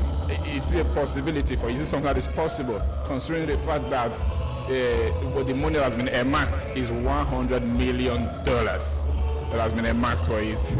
Is this something that the governor can pull off? Yeah, thank you. You know, this is an annual investment summit, the Alaghodaro Summit, running for this is the 4th edition. And you remember when it started, people took this for granted. But what has our Alaghodaro Summit given birth to? Today we can now talk of the first ever modular refinery by state governments in Nigeria, which of course has earned the governor of Edo State great applause and even earned him his re-election. So the question is this realizable? The Benin Royal Art Museum? Very possible. Because you find that what makes Edo great is our rich culture. And the world over, tourism is the fastest driver of any economy. The economy of countries like Dubai, even England, is built around tourism. And I think that's what the government has decided to leverage on. And when you look at the keynote speaker, David Ajayi is somebody that has a very rich, experience, track record in that area. We talk of the National, Museum on African American, history. He established that museum in the US. Before that time, there was one he established in Denver, Colorado. So a man like that coming to partner with the state government, and importantly, as a keynote speaker, was able to tell us that this is possible in Edo. It is possible for Edo State to be the #1 destination as far as tourism is concerned. And the foreigners that come into this country, most of them come in search of places where they can find artifacts, and that is what tourism is about. A place that they come, and apart from the fact that they will come to view our museum, they are also going to spend their money. Those in Nigeria granted approval to our new Edo College of Education. Ours is a tri-campus, the first in Nigeria. So that approval shows that there's no more, setback as far as those colleges, the tri-campus College of Education is concerned. And our students who were in the Kiadolo, they now have the option of either remaining in the Federal College of Education or going to any of the states' College of Education. Fuga is Center of Physical and Health Education. The one in Abudu is, focused on, secondary. Then the one at Igwebe, basic. So for me, Edo State as a state is so blessed with our leader, the governor of the state. And within the next 4 years, in the area of security, I expect a whole lot to happen there. Our community policing is gaining traction by the day. In terms of what has been done in the health sector, our response to COVID-19, the health insurance scheme, both public servants and citizens of the state can now take advantage of that health insurance scheme. So there's a whole lot. I can go on and on. But this is one governor that has brought back a private sector that is investment friendly. Thank you very much, Barrister Dazemata. You can't get tired of listening to him. He dissects the issue without fear or favor. Thank you very much for having you. Thank you. So it has been a very wonderful and interesting edition of the 4th Summit of the Investment. And we want to thank everybody who has tuned in from every part of the world. And we hope to catch you again sometime. My name is Efe Igbonovia. Keep enjoying and keep staying tuned to Governor Baseki Livestream Studio.